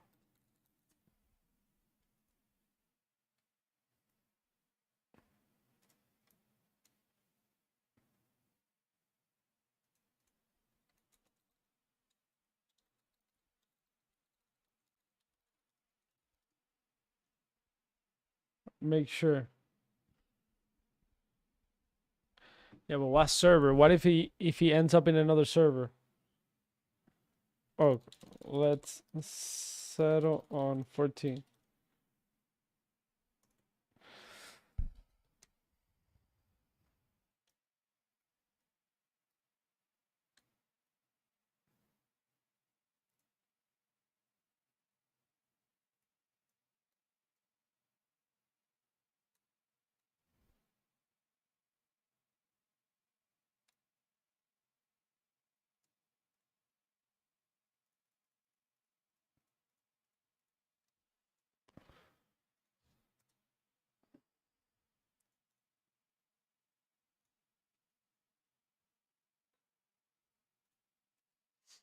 I'll be back. Let me take a piss.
Okay. Okay. How does it work?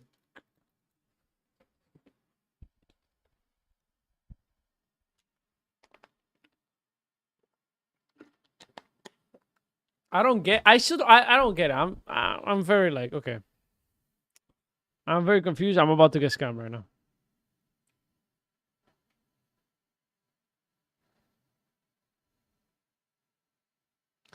Just trade me the number of berries on the trade.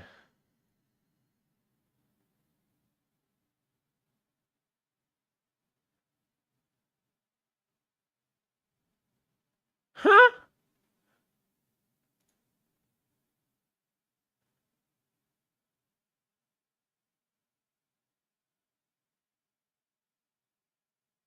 Ah. It's actually cheaper, right? Like this.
He has a video, he says. Okay, here we go. 200. 2,700.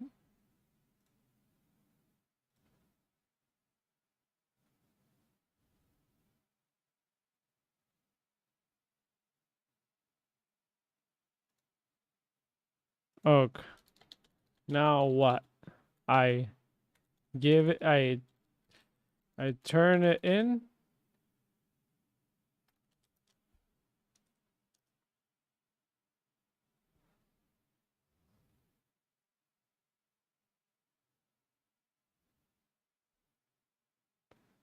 Wait, let me get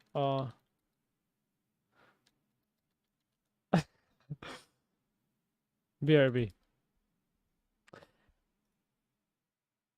I get it now. I kind of get it, but I don't know where. How do I give it back? You know? Does Guy Fury give me all back? If Guy Fury gives me all my shit back, then yeah, it makes sense. I get it now.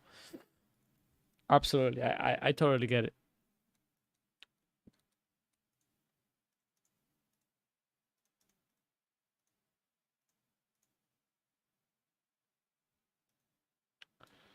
Yeah, then it makes sense.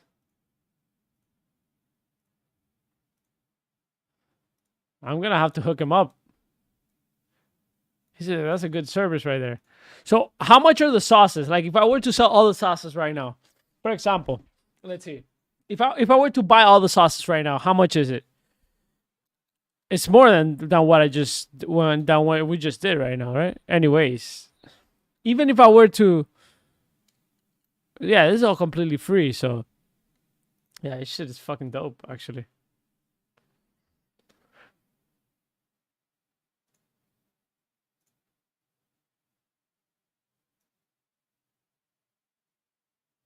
I'm not scamming. The materials even cost more than on the market. I know, but it's for the stream, bro. It's for the stream. You're scamming Tubi, bro. Zion, you're scamming Tubi. You're scamming Tubi. Like it's all for the stream. All right, come here, scam me, baby. Let's go. Consider this your task completed, friend. When you let's go, we fucking grinding for this shit. What a grind!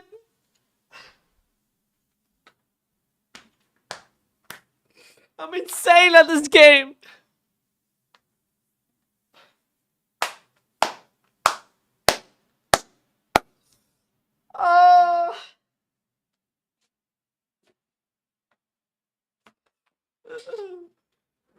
What a fucking grind. Oh my God, Lord Jesus. Barney's Farm. Where's this guy? Where's Guy Furious? Wait, I lost his thing. I hate this name. Furies. Like, what is his name, bro? Who invented this? Alright, here, brother. Here, my bro.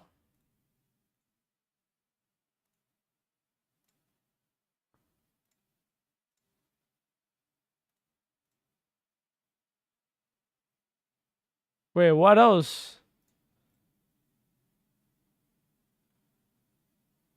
How come I have two?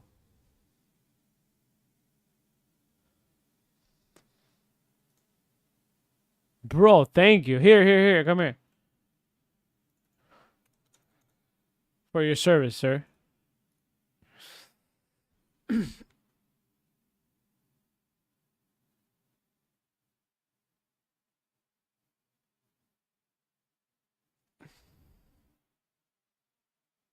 Wait, did he accept or what? Did you accept? What just happened?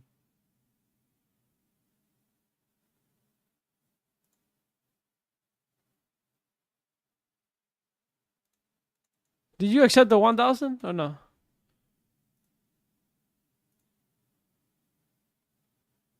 There you go.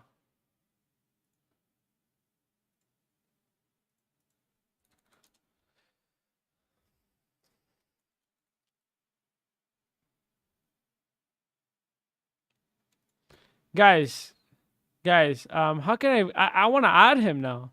Yo. They can leave a message in my video. Okay. What's your video?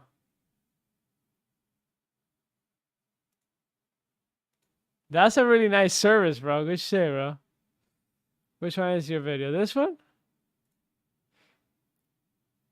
Pixels Carnival 2K tickets, Fear Guides Guide.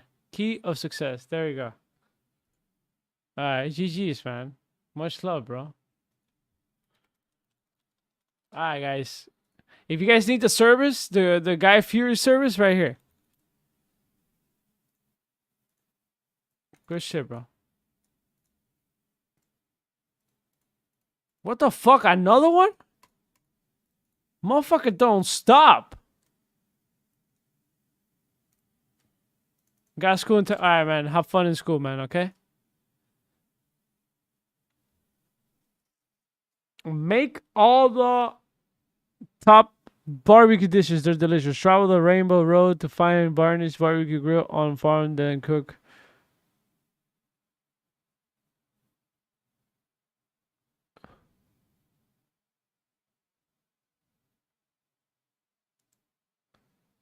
Yeah, so I still need to farm. I still need to cook 5 dry recipes.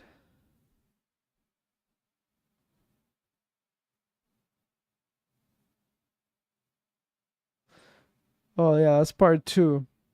You also help with part 2 or what?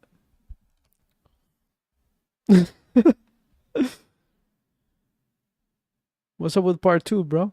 Hook it up. What do I gotta do?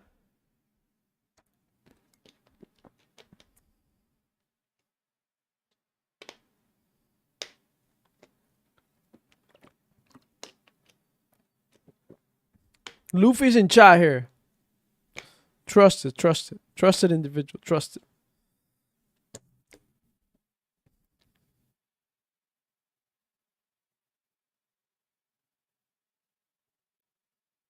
Gotta do it quick. You got 3 minutes.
The Scam Tubi is kind of a nice guy, bro. Yeah, Scam Tubi is bro, he was like sent from heaven.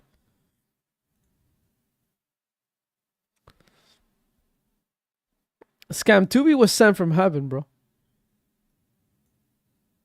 Look at Chimpix. What's up, Chim? How you doing, man?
Apparently we have guys. Apparently we have a podcast here. We got drama, big drama, big drama. We have big drama. We have big drama right here. We got a podcast, big podcast talking shit about Ronin. All right, here we go. Let's see Spotify. Opening Spotify. Let's see. Big drama. You're going to see it start out international. You're going to see most of the users in Asia. You're going to see most of the users in Eastern Europe. And then as you kind of build that side of the game, the labor side, you're going to see the capital side flow in and kind of build the sustainable game economy. And I don't think the question is like whether you can build a crypto game that works. Like there's no rules that say you can't. And what we're doing on DeFi is kind of like an early iteration of a crypto game anyways. I think the question is, can you build a sustainable economy? The question is, can you build a system? I already hate this podcast right now. Explore the frontier of internet money and internet finance. This is how to get started, how to get better, how to front run the opportunity. This is Ryan Sean Adams. I'm here with David Hoffman, and we're here to help you become more bankless. The question today, are crypto games making a comeback? So we did a bunch of episodes on crypto. Wait, how come you guys can't see this? How is this being recognized as not being able to stream? Wait, what? Crypto. I can see it. Yeah, I don't know. We're going to find out. We did a bunch of episodes on crypto gaming last hype cycle, and retrospectively, it was a little bit early, David. But hey, that's now, what we say, front running the opportunity, right?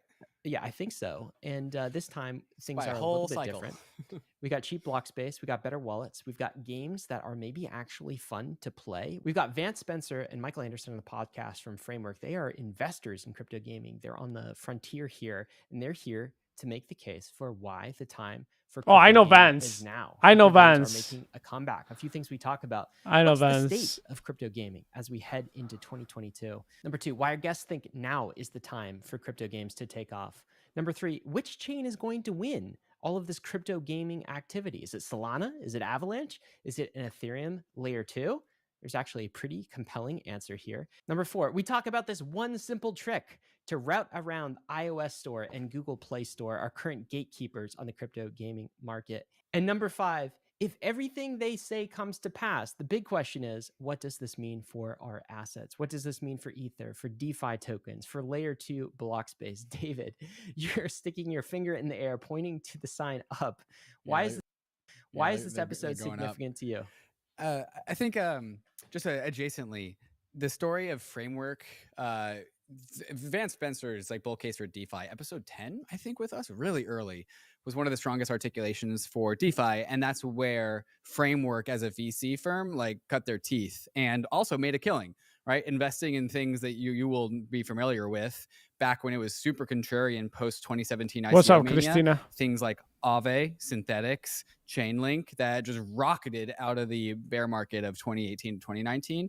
And so this is where Framework got their start, and now is a very large VC firm, like a large assets under management, large, like hundreds of millions of dollars. And I think the story of like how Vance and Michael like went from DeFi in the last bull market into gaming was because that they had such a strong performance that they were like, well, now we have so much capital and we need to deploy it into a sector. And right now, the rest of crypto is not large enough for us to deploy our sector. So we need something larger to deploy it to. And they came to the conclusion of gaming. Not exclusively, but gaming is something that they have been investing in for their thesis for a number of years now, because gaming is like a way bigger industry than crypto. And so all right, Zion, much love, man. Absorb some of the investments that they need to make in this space. And now 2 years later, some of these investments are starting to bear fruit. This is my quick like TLDR history of Framework from my perspective. And I think it makes sense if when we get to the part of like why gamers and crypto people are like really similar, if you believe that thesis, it makes sense that gaming is the next big frontier for crypto. If that story tracks with reality, then Framework will have themselves set up, because gamers, like Vance said, they're always online. They're familiar with digitally native things. They've got technical chops. They've got computers. And so all of these ingredients are coming together if you believe the thesis that Vance Spencer and Michael Anderson are about to make you very bullish on. And most importantly, maybe there's 3 billion of them out there, gamers out there that could become crypto users. Guys, we're going to get right to the episode. But first, we disclose both David and I own some IMX tokens. And of course, you got to know Michael and Vance, they are venture capitalists. So they have a fund that invests in crypto gaming. So of course, they're going to be bullish on crypto gaming, a particular set of assets. Guys, let's get right to the conversation. But before we do, we want to thank the sponsors that made this episode possible, including our #1 recommended crypto exchange, the way you get into crypto. That is opening an account on Kraken. Go check them out. Kraken, designed to seek world-changing involves product. Head over to app.team in DeFi worlds. Light years. You once again to Vance Spencer and also Michael Anderson for the first time, who lead Framework Ventures. Longtime Bankless listeners should be familiar with Vance. We've had him on the show a couple of times. This is Michael's first time on the podcast, but they're both at Framework. Michael, welcome. Vance, welcome back. It's good to have you guys. Thanks for having us. Hey, we want to dive into a topic we haven't talked about in a while. Wait, but I think can I watch this on YouTube? Because I can't. I'm trying to react to this. Let's see.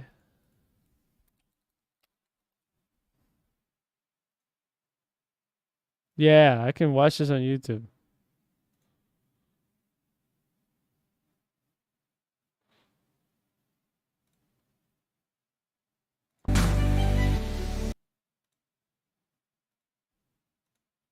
Oh no, never mind. Oh yeah, I can. Out international. You're going to see most of the users in Asia. You're going to see most of the users in Eastern Europe. And then as you kind of build that side of the game, the labor side, you're going to see the capital side flow in and kind of build the sustainable game economy. And I don't think the question is like whether you can build a crypto game that works. Like there's no rules that say you can't. Okay, this guy. Okay, first of all. All right, here we go. All right. Let's react to this real quick.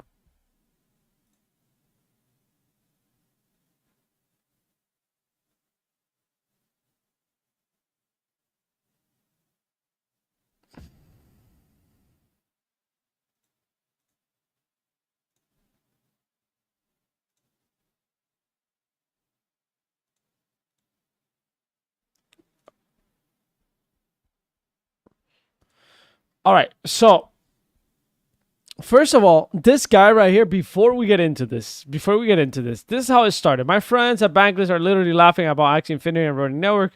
They're acting like it's a joke despite having the most used consumer apps in crypto. Run is massively undervalued, right? This guy right here, Vance, which he's a nice guy. Vance, I actually sat down with him once, to see if I got investment from him for the Juice team. He didn't invest, which is fine. I'm not even mad about it. Some people just don't believe in you. They don't know. They don't know the drive that you might have. So in my opinion, he missed out. He missed out on the future of literally content creation. So here we go. Vance, really nice dude. Okay. But he is invested. This guy is invested in Illuvium. Okay. This guy is invested in Illuvium. Nah, they're not angry. They're cool. They're cool. This guy is invested in Illuvium. So let's go. Can. And what we're doing on DeFi is kind of like an early iteration of a crypto game anyways. I think the question is, can you build a sustainable economy? Cut their you very bullish. It's not swap.org. Bankless Nation, I couldn't be more excited. Crypto, has it died? Is it set for a resurgence? Give us the take. We'll start with you, Michael. I mean, I think the thesis here is really simple. If you have two games and they're the exact same game, the same gameplay, the same game mechanics, one of them is in a digital ecosystem like a PlayStation or an Xbox or a computer that we're used to playing and have been for the last couple of decades. The other is the exact same game played on the exact same venue, but you actually own parts of the game, whether it be your characters or resources or attributes within the game. And you put that up against anyone who's an avid gamer, and you say, do you want to play this game or the other game, the one with ownership or the one without? I think just about everybody would say, okay, if it's the exact same game and I'm going to enjoy it the exact same way, I want ownership. And I think what we've been waiting for, and taking it back to what you were talking about, Ryan, is 2 years ago, we didn't really have any fun to play games.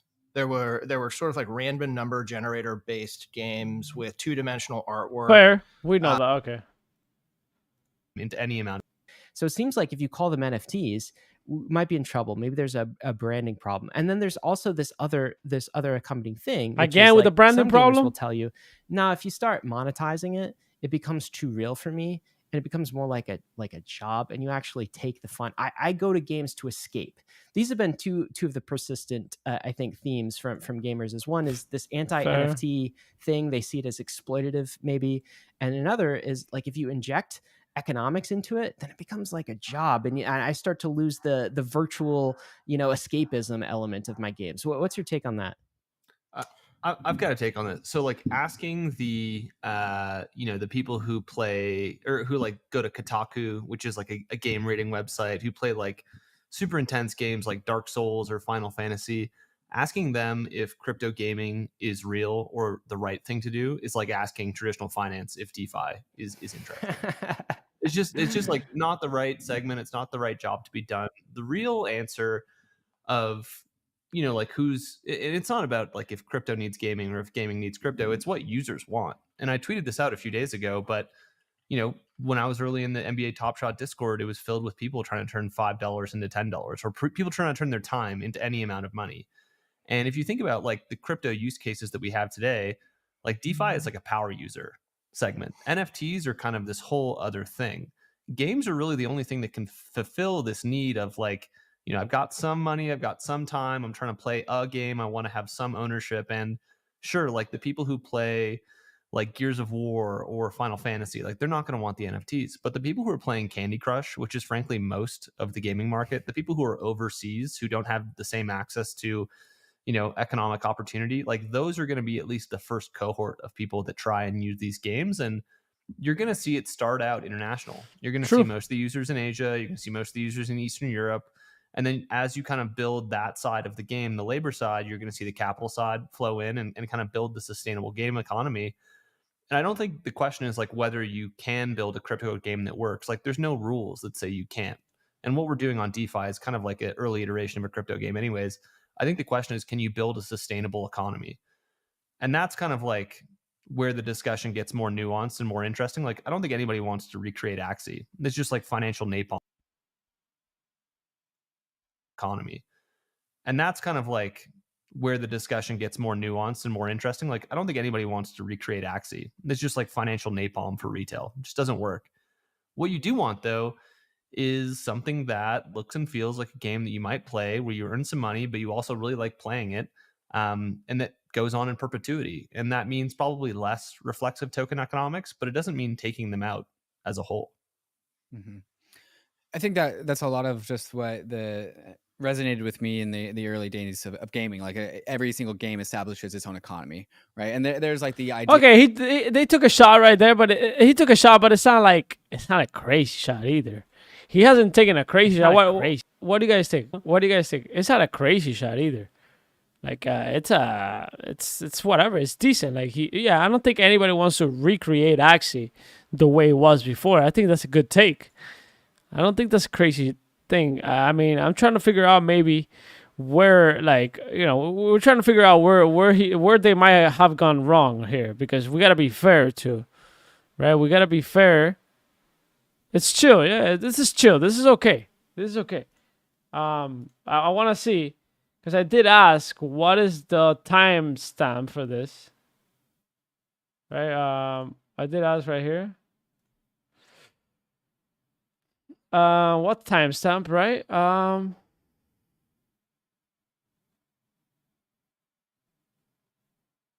Like, I don't think any of these people right here, paid losers, paid actors. Like, yeah, they are paid actors, but I want to see where they went wrong, right? Because, I'm not gonna sit here and just comment and be like, "Fuck them," Like, you gotta watch the whole thing, or not the whole thing, but you gotta find realize like you get ownership, you get sovereignty as a player, you have your own assets, and this is one of the reasons We're gonna why double the idea around double. crypto gaming kind of took off. Let's do double here. I'm wondering if I'm hoping you guys can kind of just like download us on the undercurrents that have been flowing in the crypto gaming space over the last 2 years, because most people, including myself, have been largely like tapped out of it. Michael, I think a bit of your answer was like, yo, building a game is long and hard, so it's going to be a while until the games come to market. But I think we're starting to see some games come to market. So if I had been tapped in for the last 2 years, and I would imagine this space has been dominated by devs, game devs, building dev stuff, doing game dev stuff. How have they been interfacing with crypto? What does it mean to be a crypto game versus our expectations that we were left with post Axie Infinity? Like, what are the undercurrents that are being established by some of the game devs right now? Yeah, yeah. I mean, so I think there's kind of two ways of looking at this. There's sort of the financial capital and the amount of money that it takes to actually build a game, and then there's the technology. And maybe I'll start with the tech, and we can talk about the financial side. But the tech side, within any ecosystem right now within crypto, within Web3, it's exceedingly hard. It's much harder than what your average application is, whether it's, you're using it for payments, you're using it for DeFi, you're using it for any of, the different ecosystems. You have to be pretty knowledgeable about MetaMask or whatever wallet solution you're using. You have to be knowledgeable about what network you're on. You have to bridge assets over. It's an exceedingly difficult process, even today in, at the end of 2023. Gamers are not going to be able to put up with this. Gamers are also not going to be able to put up with any sort of system where every single time they need to do a transaction on chain, they have to pay a little bit of gas, even if that gas is 1 cent or 1/10 of 1 penny. That's just not going to be something that's feasible. So the two major improvements I would say on the technology side are account abstraction, where you don't actually have to pay the gas yourself as a user, and then having the ecosystems where you're abstracting away the blockchain elements via a unified wallet experience. And historically, when we talk to game developers, the biggest impediment to growth for them or their forecasted growth is what they call the wallet wall, where you get hit with this MetaMask or Wallet Connect type ecosystem when you just go to sign up for the game. It has to be as simple as username, password, email, password, just like every other application. And so we have solved over the last few years, there are a number of solutions that have gone out and solved this problem, whether it be infrastructure providers or wallet solutions themselves, or games who have taken it upon themselves to build these solutions into their ecosystems. But I'd say that is sort of the clearing of the path of opportunity for these games to actually get real usage, to actually get real gamers. And then, to take to the financial side, you have to have tens of millions of dollars just to be able to build these games. And we can talk about it further, but we're recording this on the eve of when Illuvium is going to announce or going to launch their open beta via the Epic Game Store. I mean, they've spent tens of millions of dollars, and they had hundreds of people building this game over the last 3 years. There's sort of an opportunity that if you want to have a game, you had to go back 2 years with all that capital, with all that time and all those people, and build it. And I think that's, just one thing that is a blocker for anybody who hasn't been able to do that. When it comes to games, there's just like a massive spectrum, right? There's like the AAA games that require a pretty fancy GPU built by some of the studios that we all know and love. And I think this is kind of where Illuvium is, or in the sphere of like, very elegant graphics with a lot of development time. And then there's on the other end of the spectrum, the mobile player Candy Crush. Where is Web3 crypto gaming assets interfacing on this spectrum more or less? Is it like lumpy? Is Illuvium kind of a special case? Is it more to what Vance was talking about, where it's further down on the cheaper game end of the spectrum, if I'm allowed to call mobile games kind of the cheaper end? Like, where's the distribution here? So Illuvium has a mobile app game that is kind of like a version of like SimCity / like Clash of Clans, and that's for kind of the casual enjoyer of the game. Then they have the Overworld, which is kind of like GTA on an alien planet. Sandbox to Ronin confirmed now. And you're mining characters that you can then play in the arena, which is kind of like the classic Pokemon arena battle. Games are going to start at kind of every end of the spectrum generally. Like we've seen people who are just building the mobile fast casual side. We've seen people who are just building the super intense, like crazy, like Dark Souls, Final Fantasy, like GTA, like Overworld. We've seen people start with just like a TFT battler. I think that, eventually you're going to need all three as a game to address these different audiences and to make your economic loops make sense. But I think the key thing is just like the IP needs to be compelling. Like if you're playing, Clash of Clans, or like, let's say Candy Crush with a token, there's not really a lot of expansiveness to that. The game kind of ends and starts like right kind of in your pocket. Like there's not anything that would compel you to use or transact with that asset. And in many ways, it kind of mirrors like the birth of Ethereum. Like what is Ethereum? It's a community of developers who built really strong IP around the core values, around the functioning of the system, around the mini games that exist on chain. And that's kind of what I think the best games are going to do as well. Like I think, Illuvium started from a perspective of like, what would Pokemon look like if it was Web3? And you have, the characters, you have the mining, you have the SimCity builder, you can loop it all together with the economics. The token is the thing that unifies everything, just like ETH, the asset, does to the Ethereum network and the developer community. That's what's going to make these games stand out. I don't think it's necessarily the best game wins. I think there's a certain quality threshold that you need to get to. But the thing that's going to make these things like massive, interesting economy is the IP. And to Michael's point, like, let's think about, whose opportunity this is. You needed to have started building, a few years ago, if you're going to launch in the next year. There's probably 10 teams that have done that. You need to have a couple 100 million. Of those 10 teams, there's probably 5 who've done that. And then you need to actually have really compelling IP and a strong token economic flywheel. Of those 5 teams, there's maybe a couple. And so I think a lot of our thesis with, how at least Web3 gaming plays out initially is that there's going to be a huge first mover advantage, just like there was with DeFi. And some of that is because you're going to have the ability to bootstrap the economy. But another part of that, which is different than DeFi, is like the next wave of people who are going to chase you are probably going to launch in like 2 to 3 years. So there's going to be like lumpy success in Web3 gaming, but it's going to spur, this like multi-year process of games getting funded, getting built, and then launching. So that's kind of how we think it'll play out. All right, can we talk True. about like That's the true. impediments or the That's blockers fair. so far? And, like, I just don't like that it's a constant Illuvium chill so far.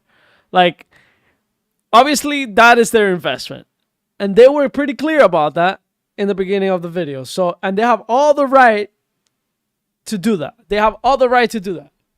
They have all the right to do that. It is their video, so like, just update us on kind of the last that David and I probably left this was more in the Axie era, right? And you're still kind of playing with your MetaMask browser, and it was kind of clunky and all these things. Tell me about a modern experience, like something like Illuvium. So first of all, it's in the Epic Store, right? So it's in the Epic Games Store. So that is like much more native than something like Axie ever was from a distribution perspective. And then tell me about like the wallet experience. If I'm just a casual gamer, I just don't know anything. It was kind of clunky. these motherfuckers are just Tell me about a taking. modern experience, like something like This motherfucker are just taking shots on Axie to make a comparison. It's crazy. Illuvium. So first of all, it's in At the least Epic Axie's in Store, the conversation, Right? So it's right? in the Epic Games Store. So that is like much more native than something like Axie ever was from a distribution perspective. And then tell me about like the wallet experience. If I'm just a casual gamer, I just don't know anything about holding my private keys or like MetaMask. What's my experience? And then if you could tell us about kind of the front-facing experience, and then also like for the crypto native who's listening to this, what parts are actually crypto? So when you said Illuvium has its own kind of asset that's like ETH for its own economy, what is that? An ERC20? Is that on some layer 2 somewhere? Is that on its own side chain? And we're talking about like these NFT assets, like where are they stored? Could you just walk through what a modern game like Illuvium actually looks like right now? Yep. So It first off, doesn't Illuvium look- is built on Immutable X, Okay. which is a application specific blockchain built by Starkware.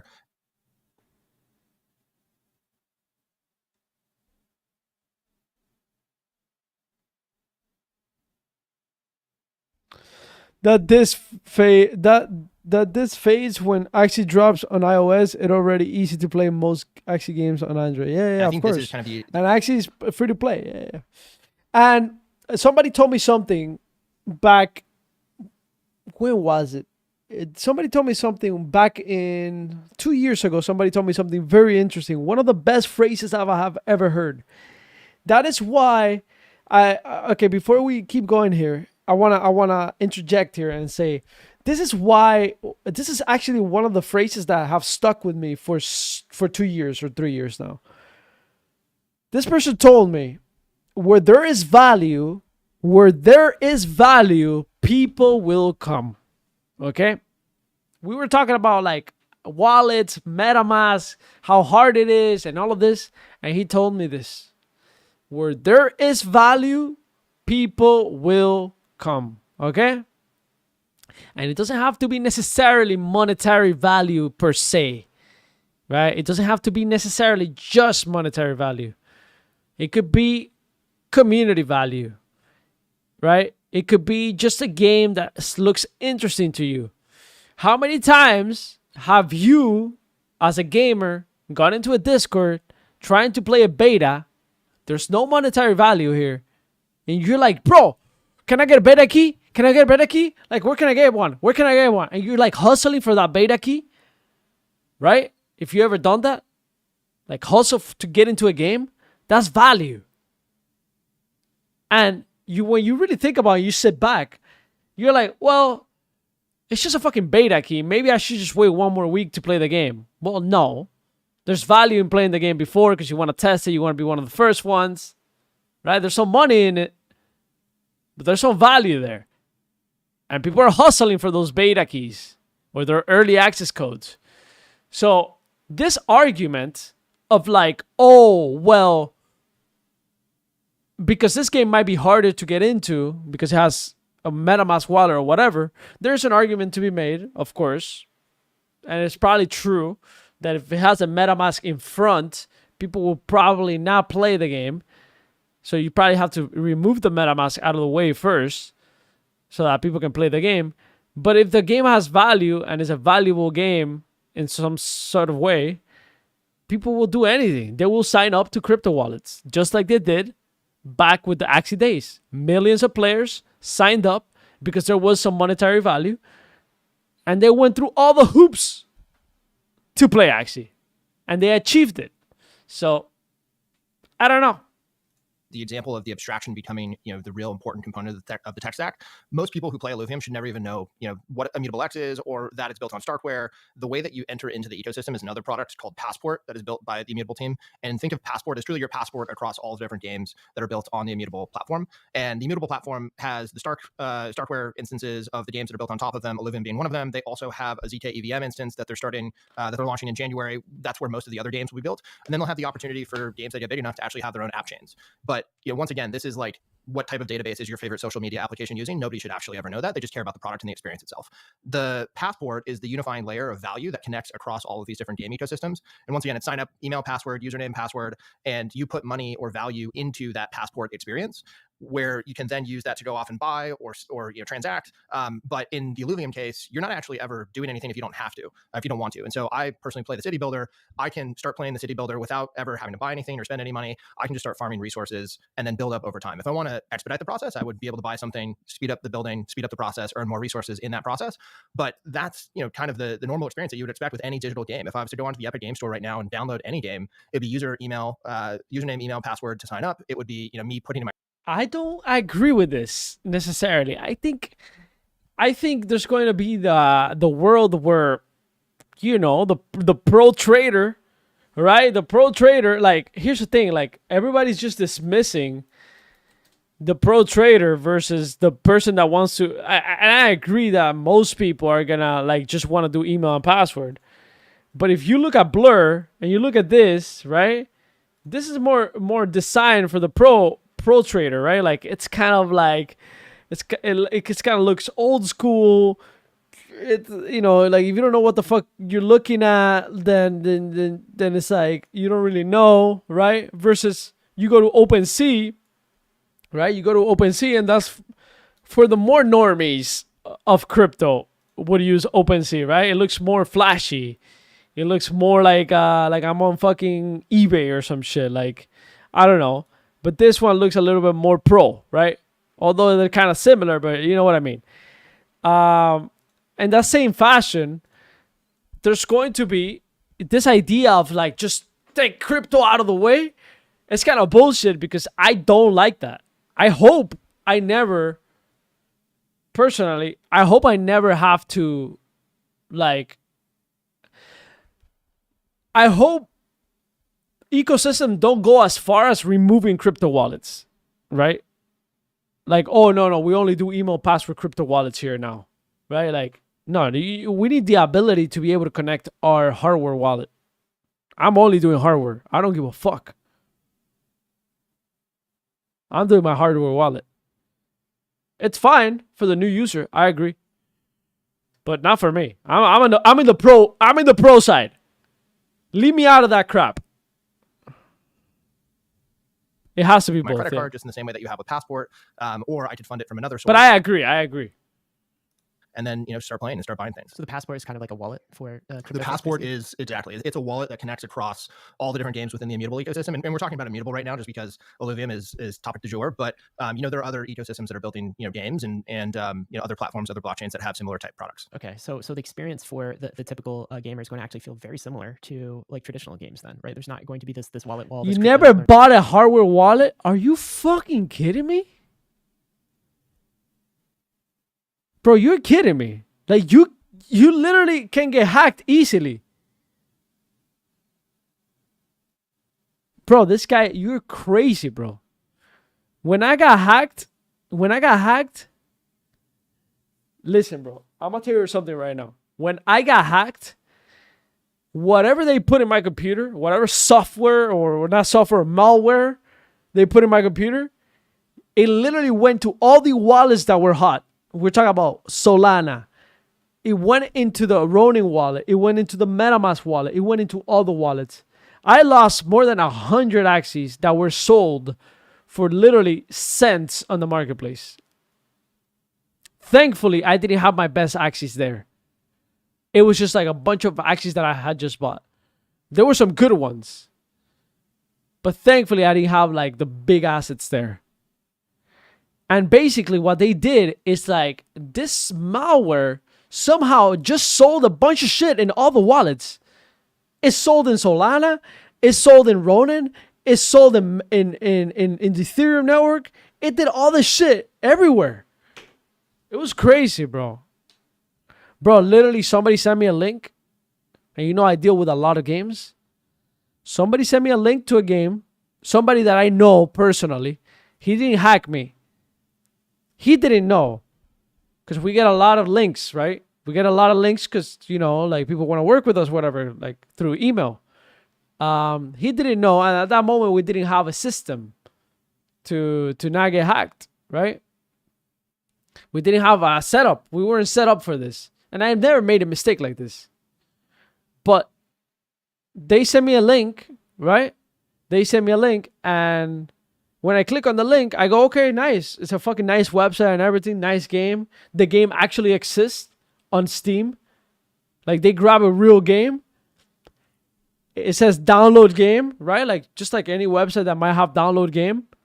I hit download game, and it downloads something, but it's like all hidden. It's like a hidden download, right?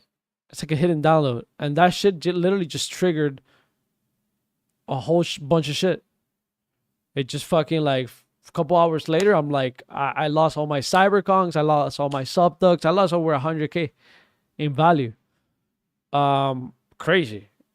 I never seen anything, you know, it was crazy. So like, just literally think about one single click can literally like take you out. Learning curve that we've seen in the past with this generation of games that we're saying. No high gas fees either. Like No high Axie gas fees. was on L1. You know, For a while, right? And then For a while. they did their sidechain. There was a hack, all sorts of things, right? and you know, they built the L2 and then they built the bridge. And then the bridge got like, you know, we're like so far away from that point. Like it was just a complete dong show for a long time. And to kind of like the opener that you put to us, you know, you've done all these podcasts about Wait, similar what did he to, say? Like traditional games, then, right? There's not going to be this wallet wall, this crypto learning curve that we've seen in the past with this generation of games that we're saying. no high gas fees either. Like No high Axie gas fees. was on L1. You know, For a while, right? And then For a while. they did their sidechain. There was a hack, all sorts of things, right? and you know, they built the L2 and then they built the bridge. And then the bridge got like, you know, we're like so far away from that point. Like it was just a complete dong show for a long time. And to kind of like the opener that you put to us, you know, you've done all these podcasts about crypto gaming and, you know, they were early and we're definitely guilty of that. We were excited about it. But like, you can't really judge it yet. Like we haven't seen any game launch. Okay, And so like, you know, you have to defer your judgment. I don't think you can be bearish on Web3 gaming. I think you can just say it hasn't happened yet, but we haven't had any games launch and we have all these things, the UI, the low cost blockchains, the ability to abstract them away. Like the proof points get stronger as we go on. Okay, now link this. So now the crypto native kind of understands this, right? So I understand the backing of how this works. It's on immutable, so it's a layer 2. You got this passport thing that's basically like a wallet, and you own all of your own assets, whether that's all of the tokens in these ecosystems or the NFTs, like skins and items, all of these things, right? So I get that. Now for the gaming, you know, individual who is just like new to crypto, okay, tell me guys, how is this? What benefits am I getting from a blockchain underneath all of this? All right. So like I can kind of get that same experience with other games. Like it feels, I mean, how do I feel the ownership of my own assets? Can I go take these assets and like bring them into another world? Can I like go Trezor, to like yeah. Ethereum layer 1? Trezor is I fine. don't know, sell them in a Uniswap market, like if I want. So now talk to the gamer and what are the benefits of being on a blockchain? In my rather than opinion, central that's the one I database? use. Frankly, just the marketplace capabilities of being able to sell these different assets. And it could be, you know, OpenSea where you're selling these in sort of like that style of marketplace. It could be, you know, a mechanism that's built specific for the games that we're talking about. But or maybe there's a Uniswap pool where you have, you know, a fungible asset or a fungible type of asset like resources in a game that you're able to go off and make markets for. But really, it's the same way that we look at any, you know, digital asset that is in your MetaMask right now or an NFT that's in your MetaMask right now. It's you have ownership because you have agency and you have the ability to sell it. It's not, and I think one of the biggest misnomers and points of confusion is the ability to say, I'm going to take this asset from one game and bring it into the digital ecosystem of another game. That is such high complexity. That's never going to happen. You think that was That's never silly? going to be a That was value a stupid idea. proposition. I think that you know, being able to, you know, use an NFL character in you know, Illuvium, maybe that's like kind of interesting, but like nobody really cares about that. And so for us, ownership really just means the ability to sell these assets. Wait, did he say that nobody cares about that? I think a lot of people care about this. I think a lot of people actually care about this. I think a lot of people care. Yeah, I think a lot of people care. They are a little bit confused. Yeah, don't buy secondary. Go to treasure.io. Make sure you go to Twitter. Go to the right treasure. Boom, put it here. That's it. Okay. Or make a market for them. And that's how. Wait, let me give this. Give me a second, guys. We'll keep listening. This is interesting. This is kind of like a different. You guys like this reacts? This reacts are kind of cool. I kind of vibe.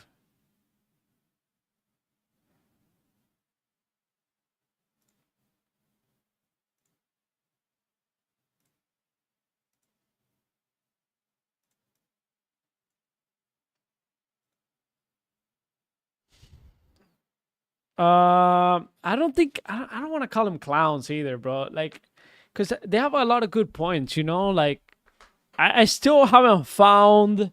I definitely found things I disagree. I've definitely found things that I disagree, obviously, but I don't know if clowns are still are the is the best. Definitely, they are very heavily like they're heavily on IMX, heavily, right? Like they're invested. They invested in Illuvium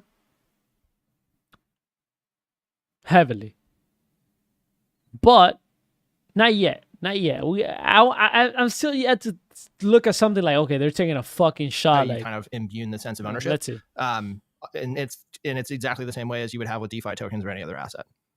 There's an interesting implication here that I want to get to, and then I bet David has a bunch of questions here. But it's like, one is, what does that turn a gamer into? Does that turn a gamer into like I don't know, like somebody who's working? Could gamers think of this as a job? I mean, you mentioned developing economies and developing countries, and that was certainly something that was incredibly popular during the kind of the Axie blow up days. There were stories of people in the Philippines who basically made their income from playing Axie all day. But it started to like turn into like a job for many people rather than kind of a game. How do you guys see this fusion? Do you think that plays a role in things when you introduce economics and the ability to kind of sell things? I mean, that starts to sound a little bit like the real world. And like after all, as we said before, I mean, I feel like maybe life is a game, everything's a game. I mean, like what are we doing? I'm going and I'm collecting like tokens and currencies and DeFi. Is that a game? Like I don't know. This gets complex pretty quickly. But what's your take on that? Does this shift the type of game player and the experience at all when you introduce like real world economics here? It's a similar form factor to Ethereum. Like from a highly speculative economy, we've built something that's sustainable. We've built kind of these mini games on chain, like whatever you want to call DeFi, whatever you want to call NFTs. Like we've built this sustainable economy, and I'm sure some people do it for fun, some people do it for work, but it doesn't kind of work without both of those character types. Like you need people who enjoy it, then you need people who are trying to get value or get work out of it. And again, it comes down to, can you build a sustainable economy? And one way of doing that is building something around financial services. Another way of doing it is building it around entertainment and consumption of digital assets in a non-financialized way. And so for the gamer, it's basically the exact same premise as traditional gaming. You're going to play a game that you like, and maybe after everything, Is this it's not better just here? you giving the game Right here. developers thousands of dollars. Maybe you get something in return, and you can make money on a micro level off of the assets that you've generated. And at a macro level, if you want to buy the token of the game, it's akin to owning a share of a stock. Like you get a direct upside participation in the game. That's pretty interesting. For developers, it's a different proposition. IDFA, which is the Apple retargeting of ads, which drove most of the business models of free-to-play game developers, that's been killed as of last year. Most gaming studios saw their revenue trend down 30 to 40%. And there's more competition than ever because these games are easier and easier to build. So you need some sort of new monetization, even if you can kind of stick with your existing IP, which is what you're seeing a lot of game developers in Asia do. Crypto is just the best monetization known to man. If you can earn, 2% on every fungible token transaction, on every NFT transaction, like Immutable or like Illuvium does, like that gives you a whole different vector for not only monetization, but redistribution via token to the community. And, like when you get to the point of like finger pointing, saying, those aren't real gamers, those are just people that are like working. That to me is like an immediate indication of like, okay, we're doing something right. And the initial player base is going to be people from India, people from Asia, people from Africa, Eastern Europe. Like you go in these discords, those are the people. And that's fine. And that'll be kind of the initial, like if you think of it as like labor, if they're like working or if they're enjoying it, those are gonna be the first people to play it, but they're gonna be the earliest participants as well. And I think that's kind of beautiful that in no other gaming function, like are you able to partake in the actual game success? And this is hopefully something that's a bit more egalitarian. The only thing I'd add is that I think, in the 2021 era of Web3 gaming, the original sin was that speculation was basically the only thing that you had.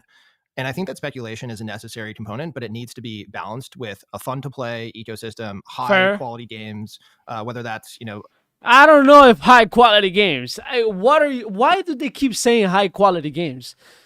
Like, what are they? Are they brain dead?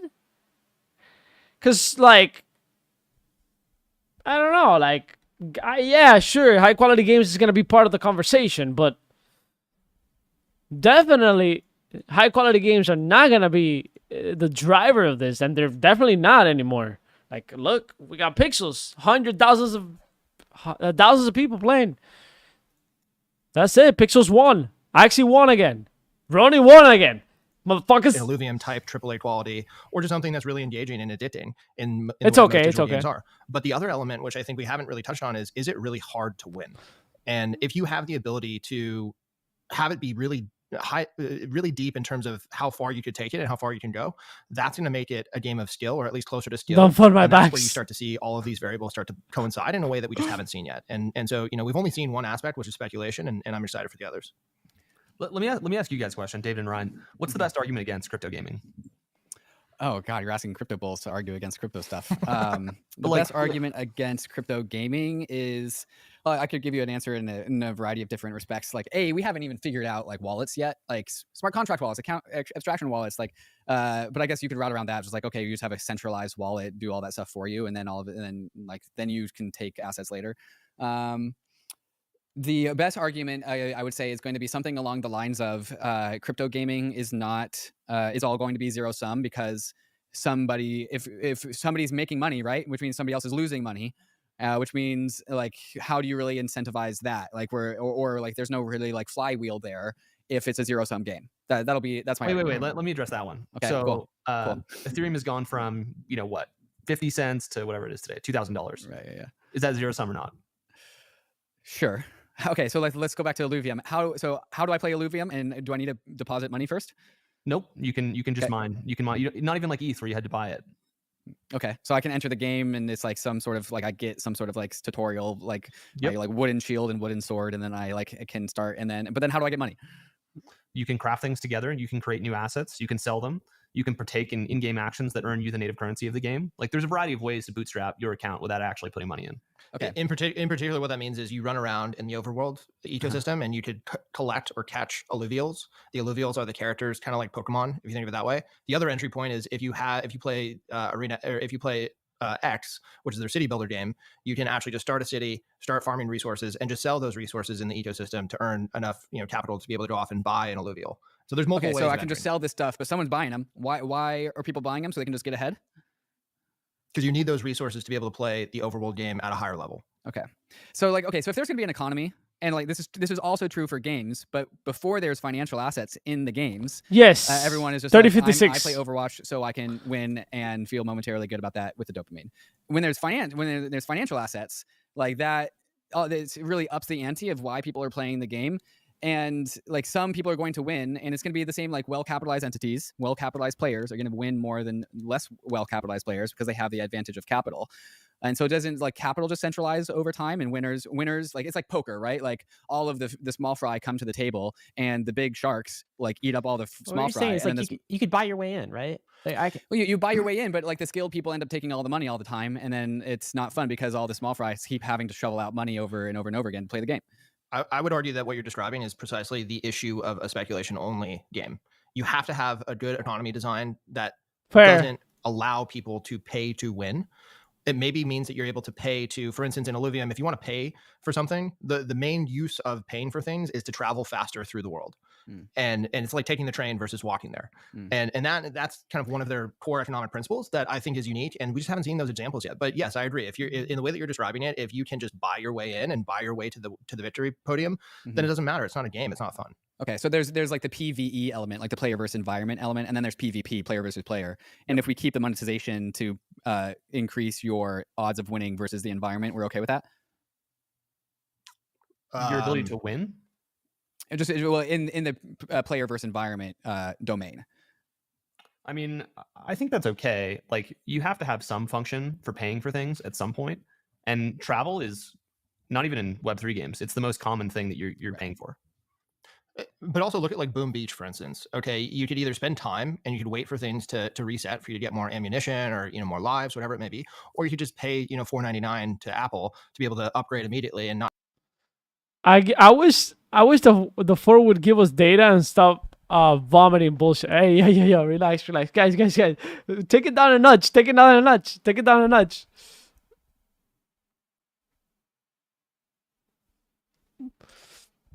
The thing is that here's what they're not understanding. Let's pull out paint. We know this. I'm not talking about these. They're not explaining this well. These two are not explaining this well. So the reality is, here's the reality. It's okay to have pay to win. As long as the pay to win goes through this cycle, right? Developer, right? Gamer 1 and Gamer 2, right? In Web 2, pay to win is only a one-way street. That's the thing with pay to win in Web 2. That's why it's horrible. That's why people don't like participating in that, right? Pay to win in Web 2 is dev, whale, or /player, right? That's it. That's the one-way street. Boom. Always. One-way street. That's it. You buy your way. You pay. Right? Boom. Right here. You pay the dev. Boom. And the dev gives you. Boom. Just a one-way street. It just goes. That's how it goes. Now, in Web 3, the way we're designing economies, yes, of course, there's pay to win. But you got player 1, player 1, and then you got player 2, right? And then you got dev, right? You got the dev, right? So for example, if we go to, for example, this game, Pixels, right here as an example, I can buy from the dev. I can buy something from the dev. I can, buy resources or whatever, or berries. And then with berries, I can go and buy something like a seed, right? And potentially the dev is winning a percentage here of this, right? Of me buying the berry. Let's say this was Pixel. Maybe the Pixel token is a better example. I buy this. I produce the seeds. And then with those seeds, I produce something else. Right? And then I sell it to the next player. Now, Dev sells the, what's it called? It's not, in this case, I don't know what's it called. It's not the final product. The resources. Some resources. I don't know how you would call that. Some resources.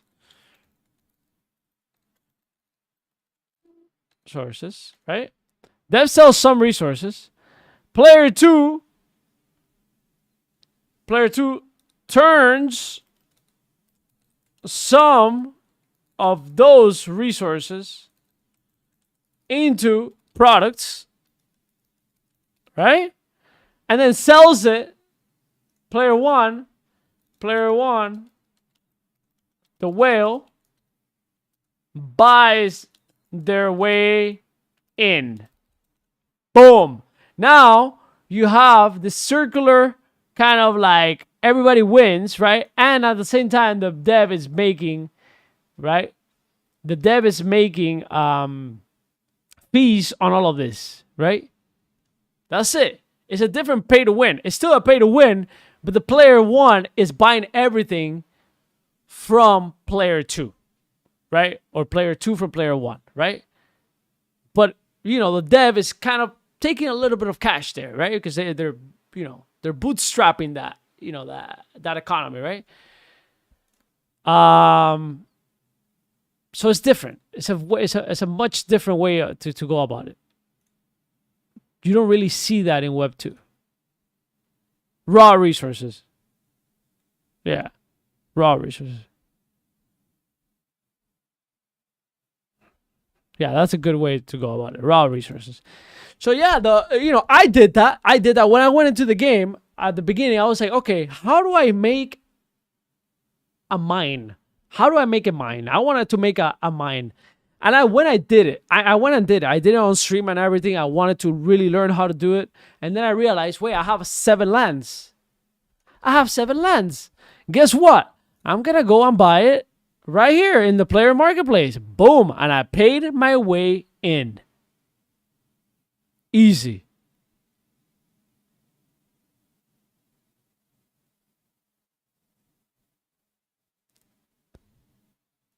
You know? And who created those mines? Other players. That's it. That's how. And somebody won money because I wanted to.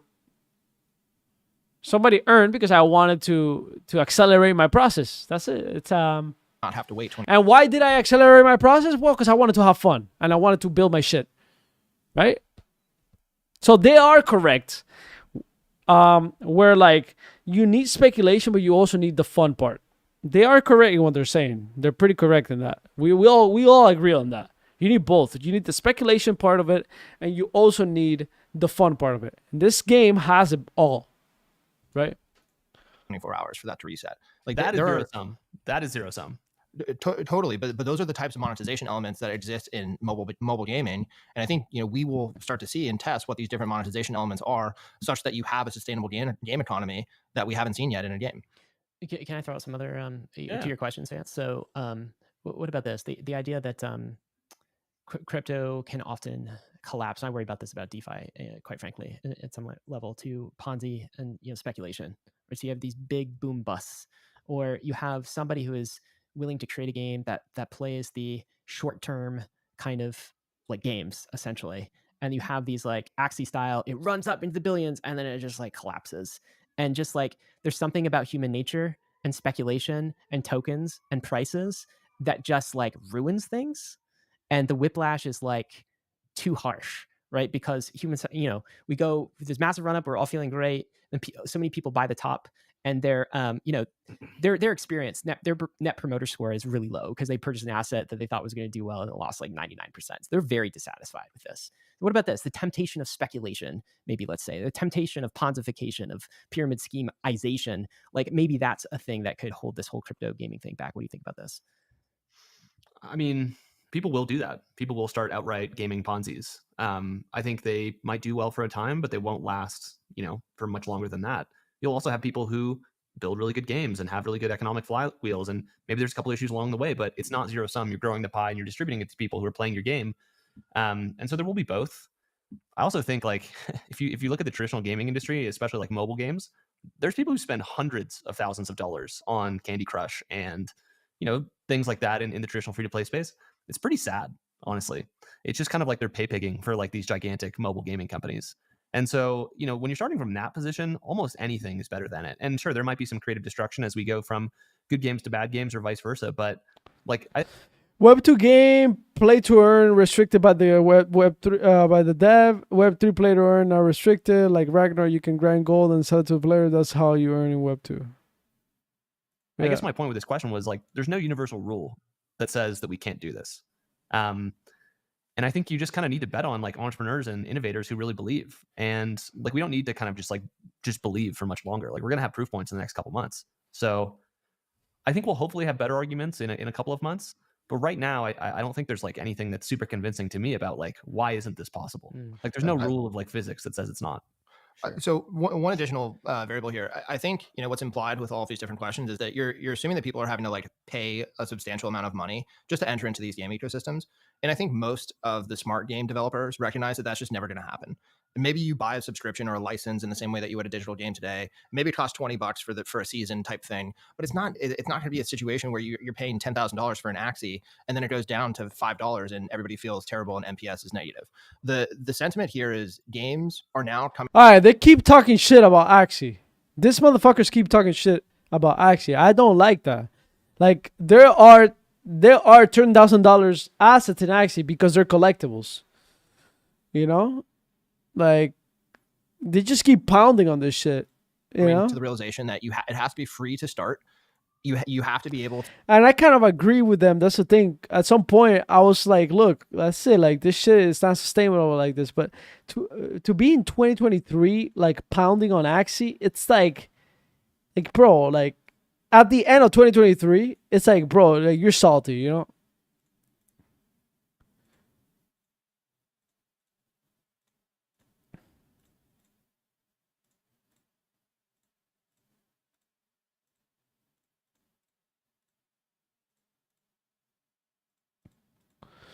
Where the freak did I leave my? Oh, I guess I'll just use this.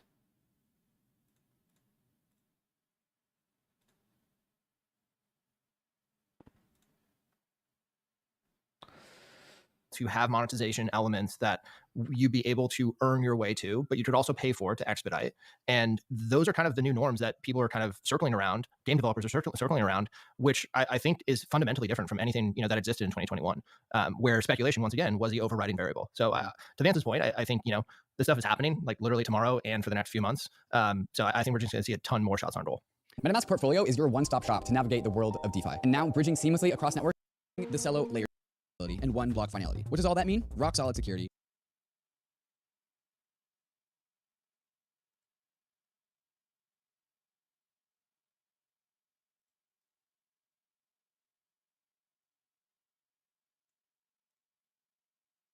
Hello? Huge advantages, like a decentralized sequencer, off-chain data.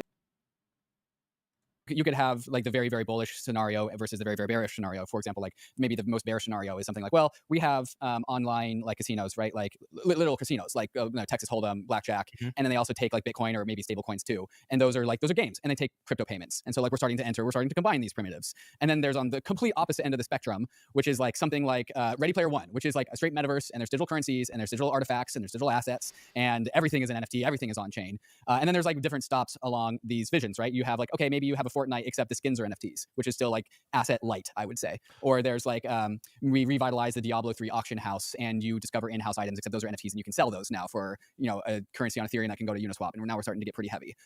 So I guess like the real vision is, or the real question is like, where along this spectrum do we really end up? And can we really get all the way to the full, like Ready Player One, fully like simulated economy, except it's not simulated because it's real and it's in the metaverse? Like where do we end up here?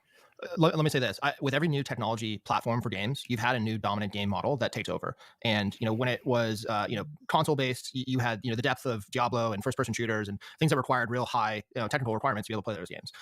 When you had mobile, it became fast casual, and that was sort of the dominant game mode. Yo, Halfgrass, have a good one.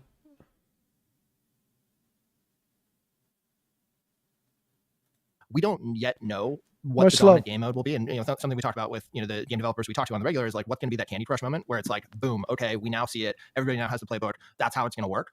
One of the theses that at least I have is, and something that we haven't talked about yet, is UGC being a major component of Web3 gaming, where it's not you going in and saying, I've earned this resource, or I've got this, I now have ownership over it, I can sell it. What if you're in there in the digital ecosystem creating something, creating a template that other people may want to use in that same game, and then you are able to monetize that yourself? VCs now with the UGC. VCs now with the UGC. VCs with the UGC. Again. Here we go. The buzzwords, baby. Woo! Here we go. Yay. Let's get it. Buzzword time.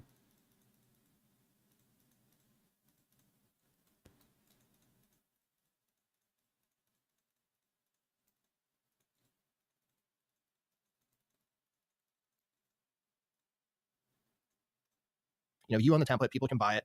Those are great ways that I think you just haven't seen in as a dominant game model yet. But we're starting to see a ton of those types of games employ UGC elements and monetization through UGC elements. Yeah, that would be unique. And so that is one possible path for Web3 gaming that we haven't seen yet. Mm-hmm. The other thing I'll say is, what is this guy talking about? He said we haven't seen.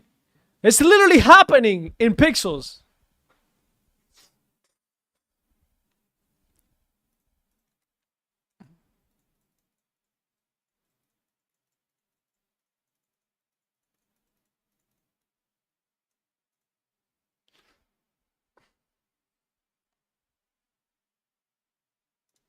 like, to your point of like, if it works, how big does it get? I think that's when you need to kind of rely on the data that we have, and there's not a ton of it, but Axie had more daily fees than Ethereum in the last bull run for a period of months. It had the most users of any chain. It's still, Ronin at least still has, almost as many as like the lower L2 blockchains. So like these things are considerable size. And the token itself, obviously didn't stay there for a long time, but it was a $40 billion FTV outcome.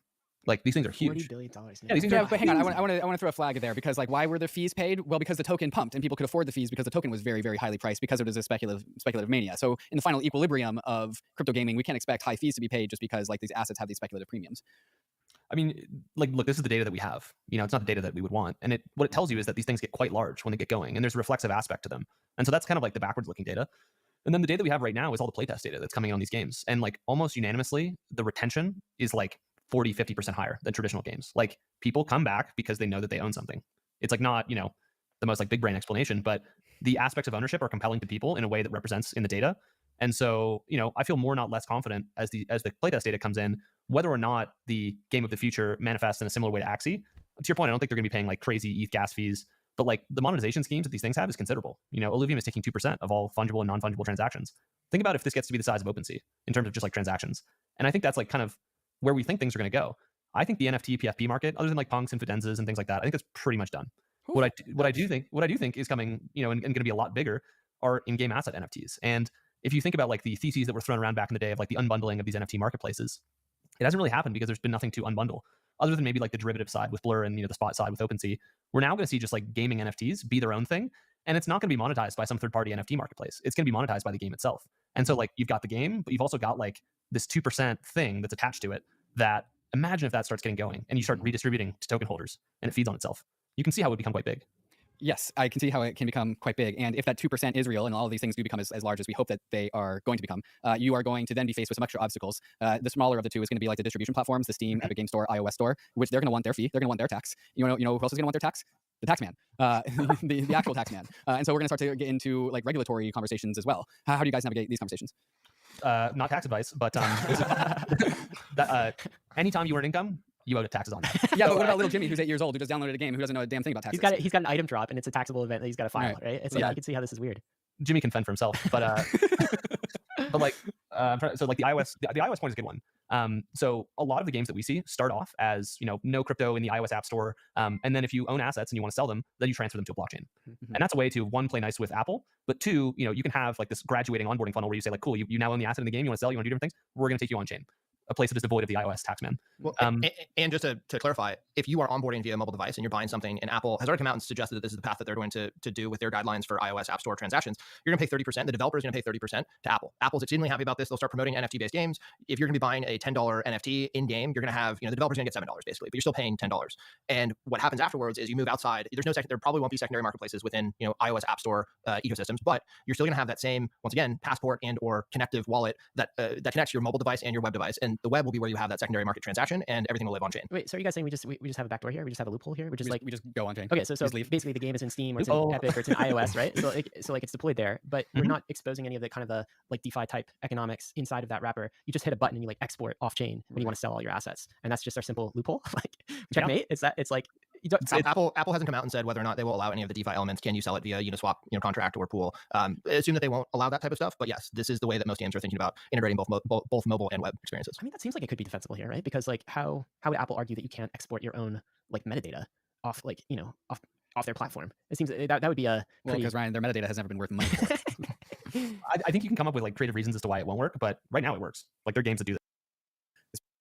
So like the Ethereum, I think, stance towards games that, every single game is going to want their own chain. Like give game developers the sovereignty and the control that they have over the game, over the chain that their assets run on. The Solana narrative is probably something along the lines of games need maximum amount of scale. The Avalanche narrative, of which I know games and Avalanche for some reason go together, is probably something similar to the Solana narrative. I don't really know. Hopefully you can tell me. But just like, what do crypto game devs think about the chains that they're building on? Like how do we think about these things?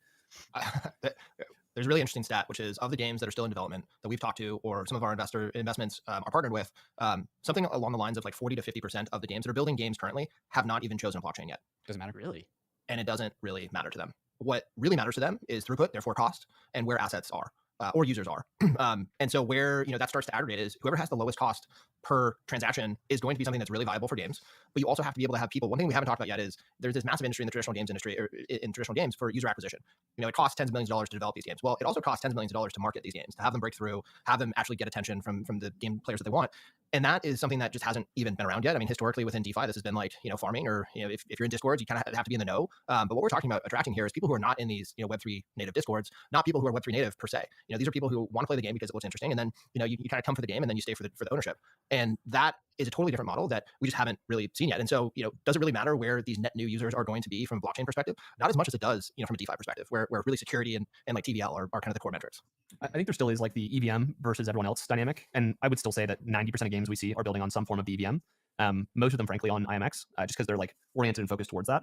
And like, just give you an example of like where the ecosystem stands today. So Polygon signed a partnership with IMX that basically makes IMX like the default gaming superchain of their network. But by the way, IMX is immutable. We talked about immutable. Yeah, it's immutable. Yeah, same thing. Okay. And IMX has like, they're extraordinarily well resourced. They've got like 250 million of cash. They've got like, more than 600, $700 million of their own tokens on their balance sheet, and it's structured as an equity company. So they have like a large degree of discretion over like how and when grants are given out. And they're able to win a lot of game developers just because like capital for games is so thin right now that being able to offer like an integrated blockchain, a passport solution that's the UI layer, and some grants and some capital to build a game, it's like pretty compelling. Solana, we've seen less games go to recently, just since like the foundation is kind of like geared down a little bit on that, just like from resourcing.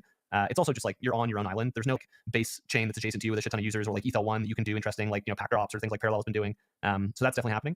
And then you have kind of like a string of like also rans that are giving out small chunkier grants, but like instead of having like 200 games like IMX has, they've got like 3. And gaming, like as we all know, is like a shots on goal business because you never know what's going to hit, and it's a power law distribution when it does.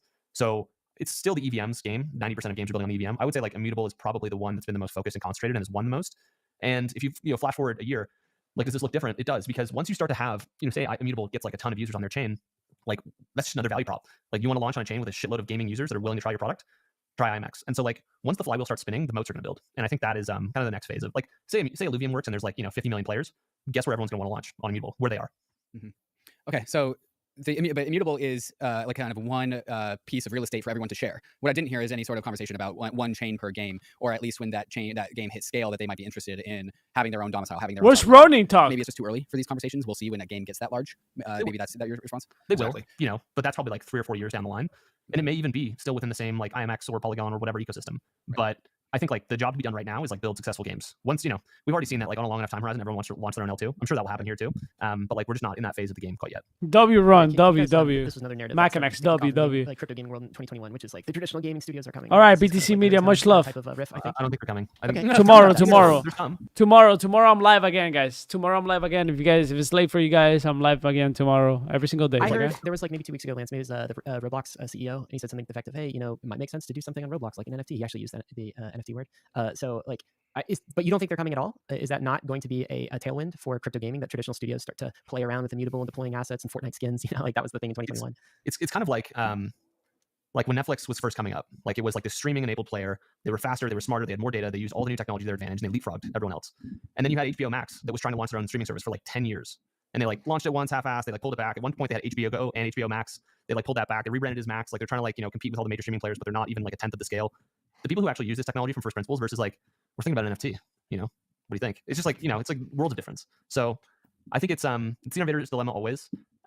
And the entrepreneurs who they're competing against are just like not sleeping. So it's like we don't need trad gaming then. We just don't need them. I mean, look at the past platform shift of desktop or console to mobile. The biggest mobile-based game developers are not the biggest developers of games from previous platforms either.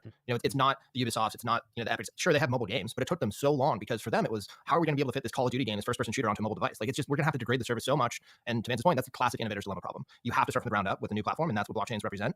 Maybe eventually the Ubisofts or the Kings of the world, or even the Zyngas, the Take-Twos, they're going to be able to build something that's on chain or integrated NFTs. But I think they're going to have to be shown what that playbook is, and it's going to have to be not just one instance of it. It's going to have to be like we hit them over the head 20 times before they start to get the picture, and we haven't even started yet. We haven't hit that Candy Crush moment. So far, we've been talking about games that are sort of using the blockchain for sort of the property rights type use case. And if that sounds so, too pie in the sky, just basically saying the assets, whether it's a token, a coin of some sort, or it's an NFT, an item, a skin, or something like this, they're all registered on chain. But the rest of the game is just on like traditional gaming servers, an AWS server somewhere, or something like this. There has been another, theme that is sort of very indie right now. And actually, David's been on the frontier of exploring this a bit more, which is like fully on-chain games. I don't know if, David, maybe you should give like an explainer of this, not for Michael and Vance, but for Bankless listeners, to pose the question of like, what do you guys think about this? But what's a fully on-chain game, David? The way I would define it is just like the state of the game is derived from data that's held on chain. So like when you are looking at your computer screen and you're looking at some sort of visual image of that, it's not coming from a server that is being served to you by like Activision Blizzard. That data of how it's being displayed to you is coming from reading a blockchain. And so fully on-chain game, like the physics are on-chain, the assets are on-chain, the moves are on-chain, like everything is on-chain. So it's actually just like the entire game logic. We talk about DeFi putting like business logic on-chain.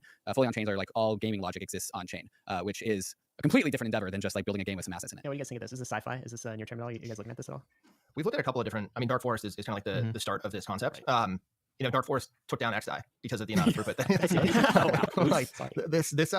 You're always going to be battling with a throughput problem. And I think it could be interesting to have things that, game types or game models that don't necessarily need synchronous throughput as, a core component to make it a fun to play game. Maybe this is like a turn-based game or something that, you make your play and then you wait for other people to make theirs. Like there are game models that I think could work. I also think with infrastructure getting faster and cheaper and better, the cost of using, putting something fully on chain is going to go down as well. And yeah, there could be other things that come up, but frankly, it's not sci-fi, but I think this is probably like way further out than, the traditional game types that are going to be launching soon. Strikes me as like a little bit like Urbit-esque. Like we all need self-sovereign servers because reasons. Like, you never like fully get to like the why. And I think why we're bullish on gaming is like a different reason than, most people are bullish on on-chain games. We're bullish gaming because there's billions of people who play it and they look, feel, and act very much like crypto people. And we're not that far. Like putting it even further away from them doesn't feel like, at least for us, like the best path. Go into that a little bit more, Vance. Why are gamers like crypto people? Or how cut from the same cloth are we? Have you ever hung out in a gaming Discord and they're all screeching at each other for, you really can't even interpret, and they're on their computer, they're internet people. They're obsessive. They own digital items. They participate in digital economies. Like a lot of nerds, David. Okay. Nerds, they are literally like, somewhere in the genealogical tree, like they're our cousins. And so it just doesn't feel like a large lift to get them in here. It's a lot different than like, I don't know, say like music people. Like music people are cool. They go out, they do different things. They don't own digital assets other than something on like iTunes. Right. It's just different. One other thing I'd say to that is like almost everyone I've met in crypto has like been a gamer like previously, or is a gamer now still. Yeah. You played RuneScape, you played WoW, you played like so many origin stories are from that stuff, including Metallics. Yeah, exactly. Including Metallics. Yeah, Diablo 2 I think is the game that Ryan and I share the most, just with nostalgia and also with crypto memes. 100%. Like the cat CL 120 or whatever. Like he's always streaming League. Like pop in and watch that. He's playing that with like Ansem and like a few other crypto people.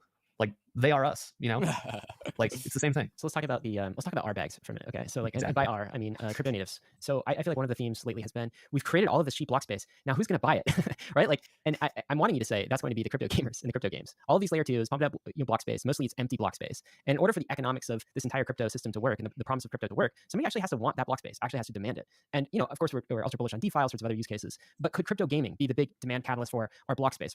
What if the 2023, 2024 version of crypto gaming is maximally successful? What does that do to layer twos and block space? What does that do even to DeFi? What are the kind of the ripple-on effects in the crypto native economy, do you think? So, the biggest, to your last point, the main, other than Binance, the main exchange for trading Illuvium tokens is SushiSwap on ETH L1. Yeah. And so, gaming is going to benefit all the infrastructure from ETH that's getting, posted for data availability and settlement to the actual DeFi primitives like SushiSwap. Like a rising tide will lift all boats. It will be lumpy. Like Illuvium will probably have days where it's making more fees than, the L2 that it's based on. Immutable might have some days where like if all the games are firing, it's like the most revenue generating blockchain that exists. But generally like a rising tide is going to lift all boats. And I'm more concerned at the margins about an ecosystem that's trying to create like a mini ETH. We have like a mini DeFi protocol and like we have like smaller NFTs that are cheaper. Like I just don't think that's like a differentiated use case of block space. And it's also not the same quality as ETH. I think what you're going to need to have to fill all this block space is differentiated use cases. And so like I'm more bullish on like a gaming chain, that rolls up to an ETH chain. And I'm more bullish on like, I don't know, maybe even like an NFT specific chain that rolls up to the ETH chain. But like recreating mini versions of ETH, I don't think is a good use of block space. Okay, so let me just unpack what that means. When you said SushiSwap was the biggest exchange, like maybe the deepest liquidity for alluvials, which is kind of, these are the assets of Illuvium. They're called fungible tokens. Okay. So these are the tokens, the ERC20s of the Illuvium ecosystem. So how does that work, practically? It's just all the activity happens inside of the mutable chain. And then when people want deep liquidity to actually like exchange their alluvials, then they just bridge back to like, ETH L1 right now. In the future, that could be an L2 with deep liquidity. And that's where they sell it. And so effectively, what's the knock-on effect of that? More consumption of block space for the Ethereum and for DeFi, and actual use of the DeFi protocols through these on-chain assets. And that's essentially the upside for everything in the crypto economy, is that we've just provided the banking financial infrastructure for all of these games, all of these on-chain games that we're creating. Right. Like, for most people, DeFi isn't something that you do. DeFi is something that facilitates something that you're doing. You want to get an asset, you want to get out of an asset. It's not like you came on chain to trade DeFi. It's like you came on chain to play a game, and there's an ownership aspect of it, and a lot of it is like kind of infrastructure-esque. So, like I think about ETH, and I'm not concerned about block space demand there. Like it takes like somewhat chaotic of an afternoon to send Gwei to 100 for most of the day in like come true in the fullness of time. Okay. But like the best narratives are multi-cycle. That's right. Well said. So we got 3 billion gamers, and their first experience with crypto is not like buying Bitcoin or Ether like we all thought. Hard money, guys, come on. They don't care about that. They've just played a fantastic game, and now they see the value of crypto because they've just mined a bunch of alluviums. Sorry, mining is probably the wrong term, but they played hard to earn these alluviums, and now they're selling it in crypto, and that turns them on to, oh, what is this asset called Ether, right? And like, do they become net buyers of that? Am I getting too bullish there? Or do you think this is really an onboarding mechanism that we haven't tapped into fully yet and could actually pump our assets, guys? Bring it home. There we go. Just wondering. My guess is that in a year or two's time, with what's to be hundreds of games launching, we're going to have 100 million people, net new people, into the Web3 ecosystem with private key ownership. Whether or not they know it, I think doesn't really matter. You're going to have 100 million people on chain in a few years' time. Most of that's going to be driven by games. Okay, well, let's close this out, guys. This has been a fantastic tour. You've got me excited about crypto games again. I haven't felt this excitement in a good 18 months or so. I would say I'm pretty excited. So, When's the last time you played a game, Ryan? it's been a while, David. Let's not get into More than that. 18 months. I have fond memories.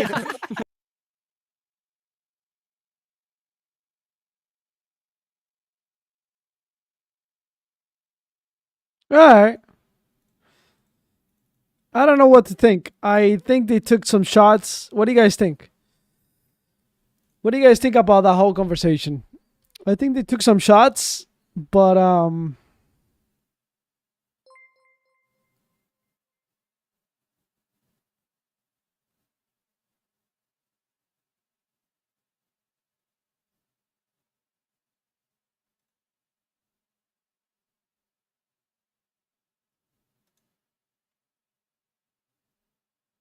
yeah. Everything they do, yeah. Yeah. Let's tweet. Let's take let's take a little shot at them.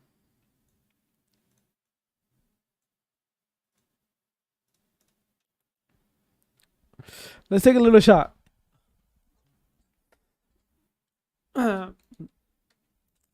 Everything they want. Everything they want is already in. It's already happening and running. And run.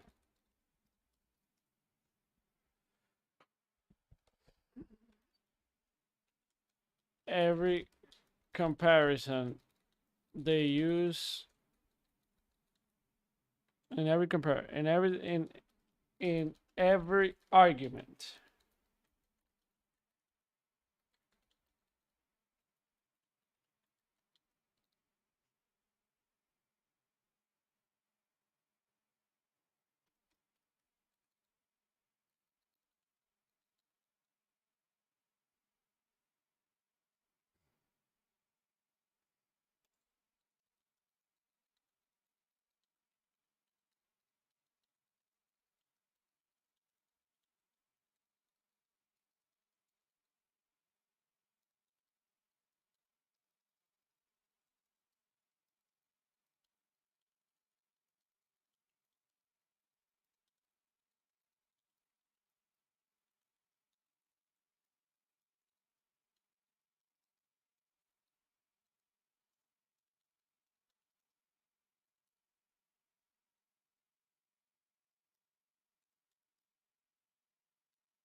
Should we take a shot at them?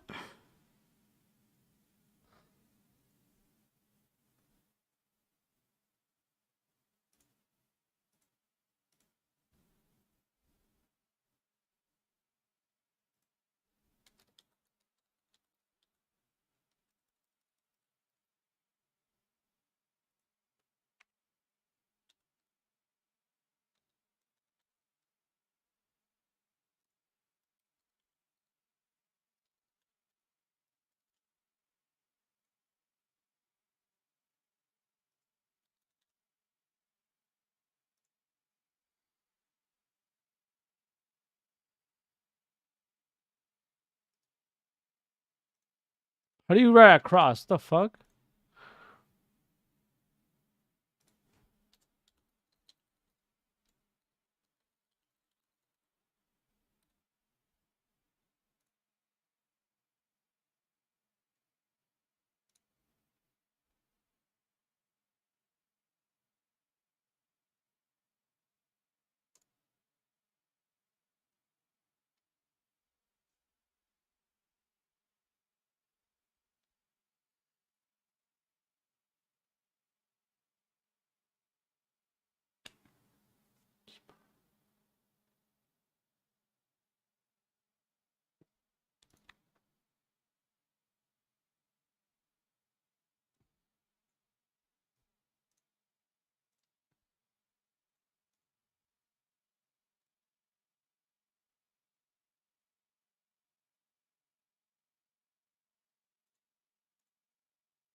Spell check. Spell check didn't work. I tried. Whatever. It is what it is. Fuck it. I already sent it.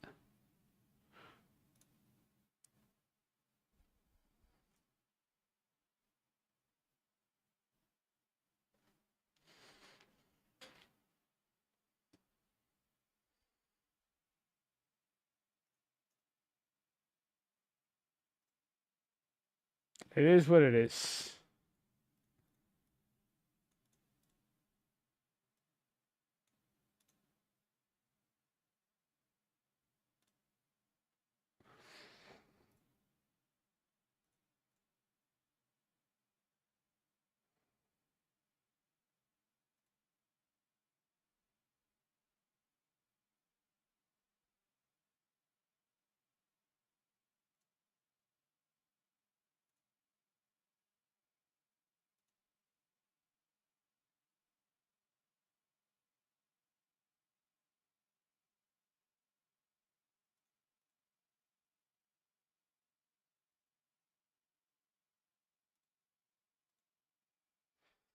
It is what it is.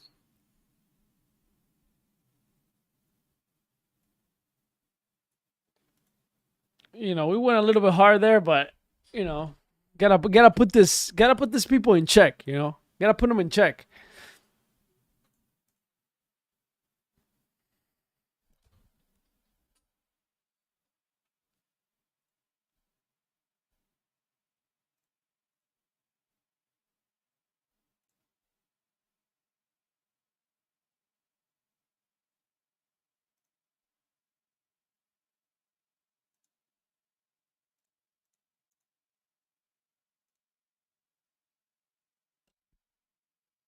All right, what time is it? Ooh, it's already 9. Holy shit! How long have I been going?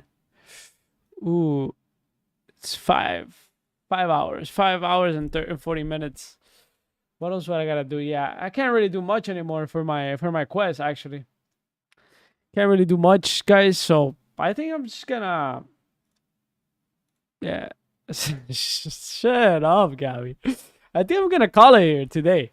Yeah, I wanna call this here real quick because, bro, I didn't go to the gym today or yesterday. And I really need to get my life back on track. This game has me out of track a little bit, to be honest. So yeah, guys, I'm gonna call it right here. Much love. All right. I'll see you guys tomorrow, 8 p.m. as always. Make sure you guys go to the juicens.io. Remember to go to the juicens, subscribe to our newsletter right here, guys. I would really appreciate that. That means a lot. That means more than anything to us. We're building this brand little by little. It will take time, but without your support, there's nothing. There's really nothing. And our YouTube channel for Juicens, where you can find the latest Web3 gaming gameplay right here. So yeah, make sure you check it out. All right. Dream with Mocha Tubies. All right, man. Much love. Have a good one. Let me do a shout out right here. Anybody that wants to shout out, let me know. Grano and Grano, Dub Club. I'll see you later, Dub Club, if you want. I don't know if you are available. Christina, thank you. Gabby, thank you. Horium, Lou, BTC, everybody that just came through. Anybody that is lurking, much love. I know some of you guys are lurking and just supporting the channel from behind. I really appreciate that. Okay. And make sure you guys like. Make sure you guys like this tweet right here. You know, make sure you guys defend the Ronin Network. We gotta defend the Ronin Network. Okay, we gotta defend the Ronin Network. Ladies and gentlemen, make sure you guys like this right here, guys. Like it right now. It's very important to defend the Ronin Network. To Valhalla, lala. XX. What do you miss? It's actually right here on my Twitter. You can check it out on Twitter. I actually have it on Twitter right here. It's like my third tweet. If you go right now to my profile, you'll be like, okay, this one, then this one, then no, it's like a fourth. You could check this one out right here. Check out this AMA right here. When Aperon Planet? I don't know. We gotta do a day, a Ronin day. That's what we're gonna do. We're gonna do a Ronin day. I got you. I got you. Let me think about it. Let me think about it. You know. Let me think about all that. All right.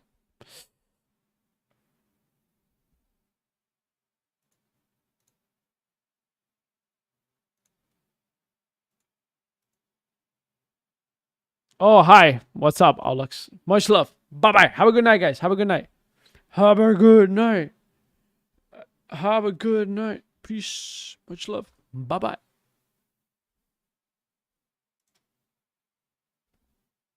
Nighty. Kisses. No, wait. Before I leave. And then one more time. We're not fucking tonight. I have open sea on my mind. What's it called, that song? I don't care about your crypto. I don't care about your crypto. Boy, what's it called? Let's see, cover. Let's see if we can do a cover. Is there a cover for this? I just feel like I'm gonna get demonetized here. Well, not I don't really monetize this, but I don't care about your crypto, boy. Not Bitcoin. CEO being unemployed. Okay. Bye. Caballo homosexual de la montaña. Let's go. What the fuck? Alright, have a good night. What the fuck was that, bro? Bye.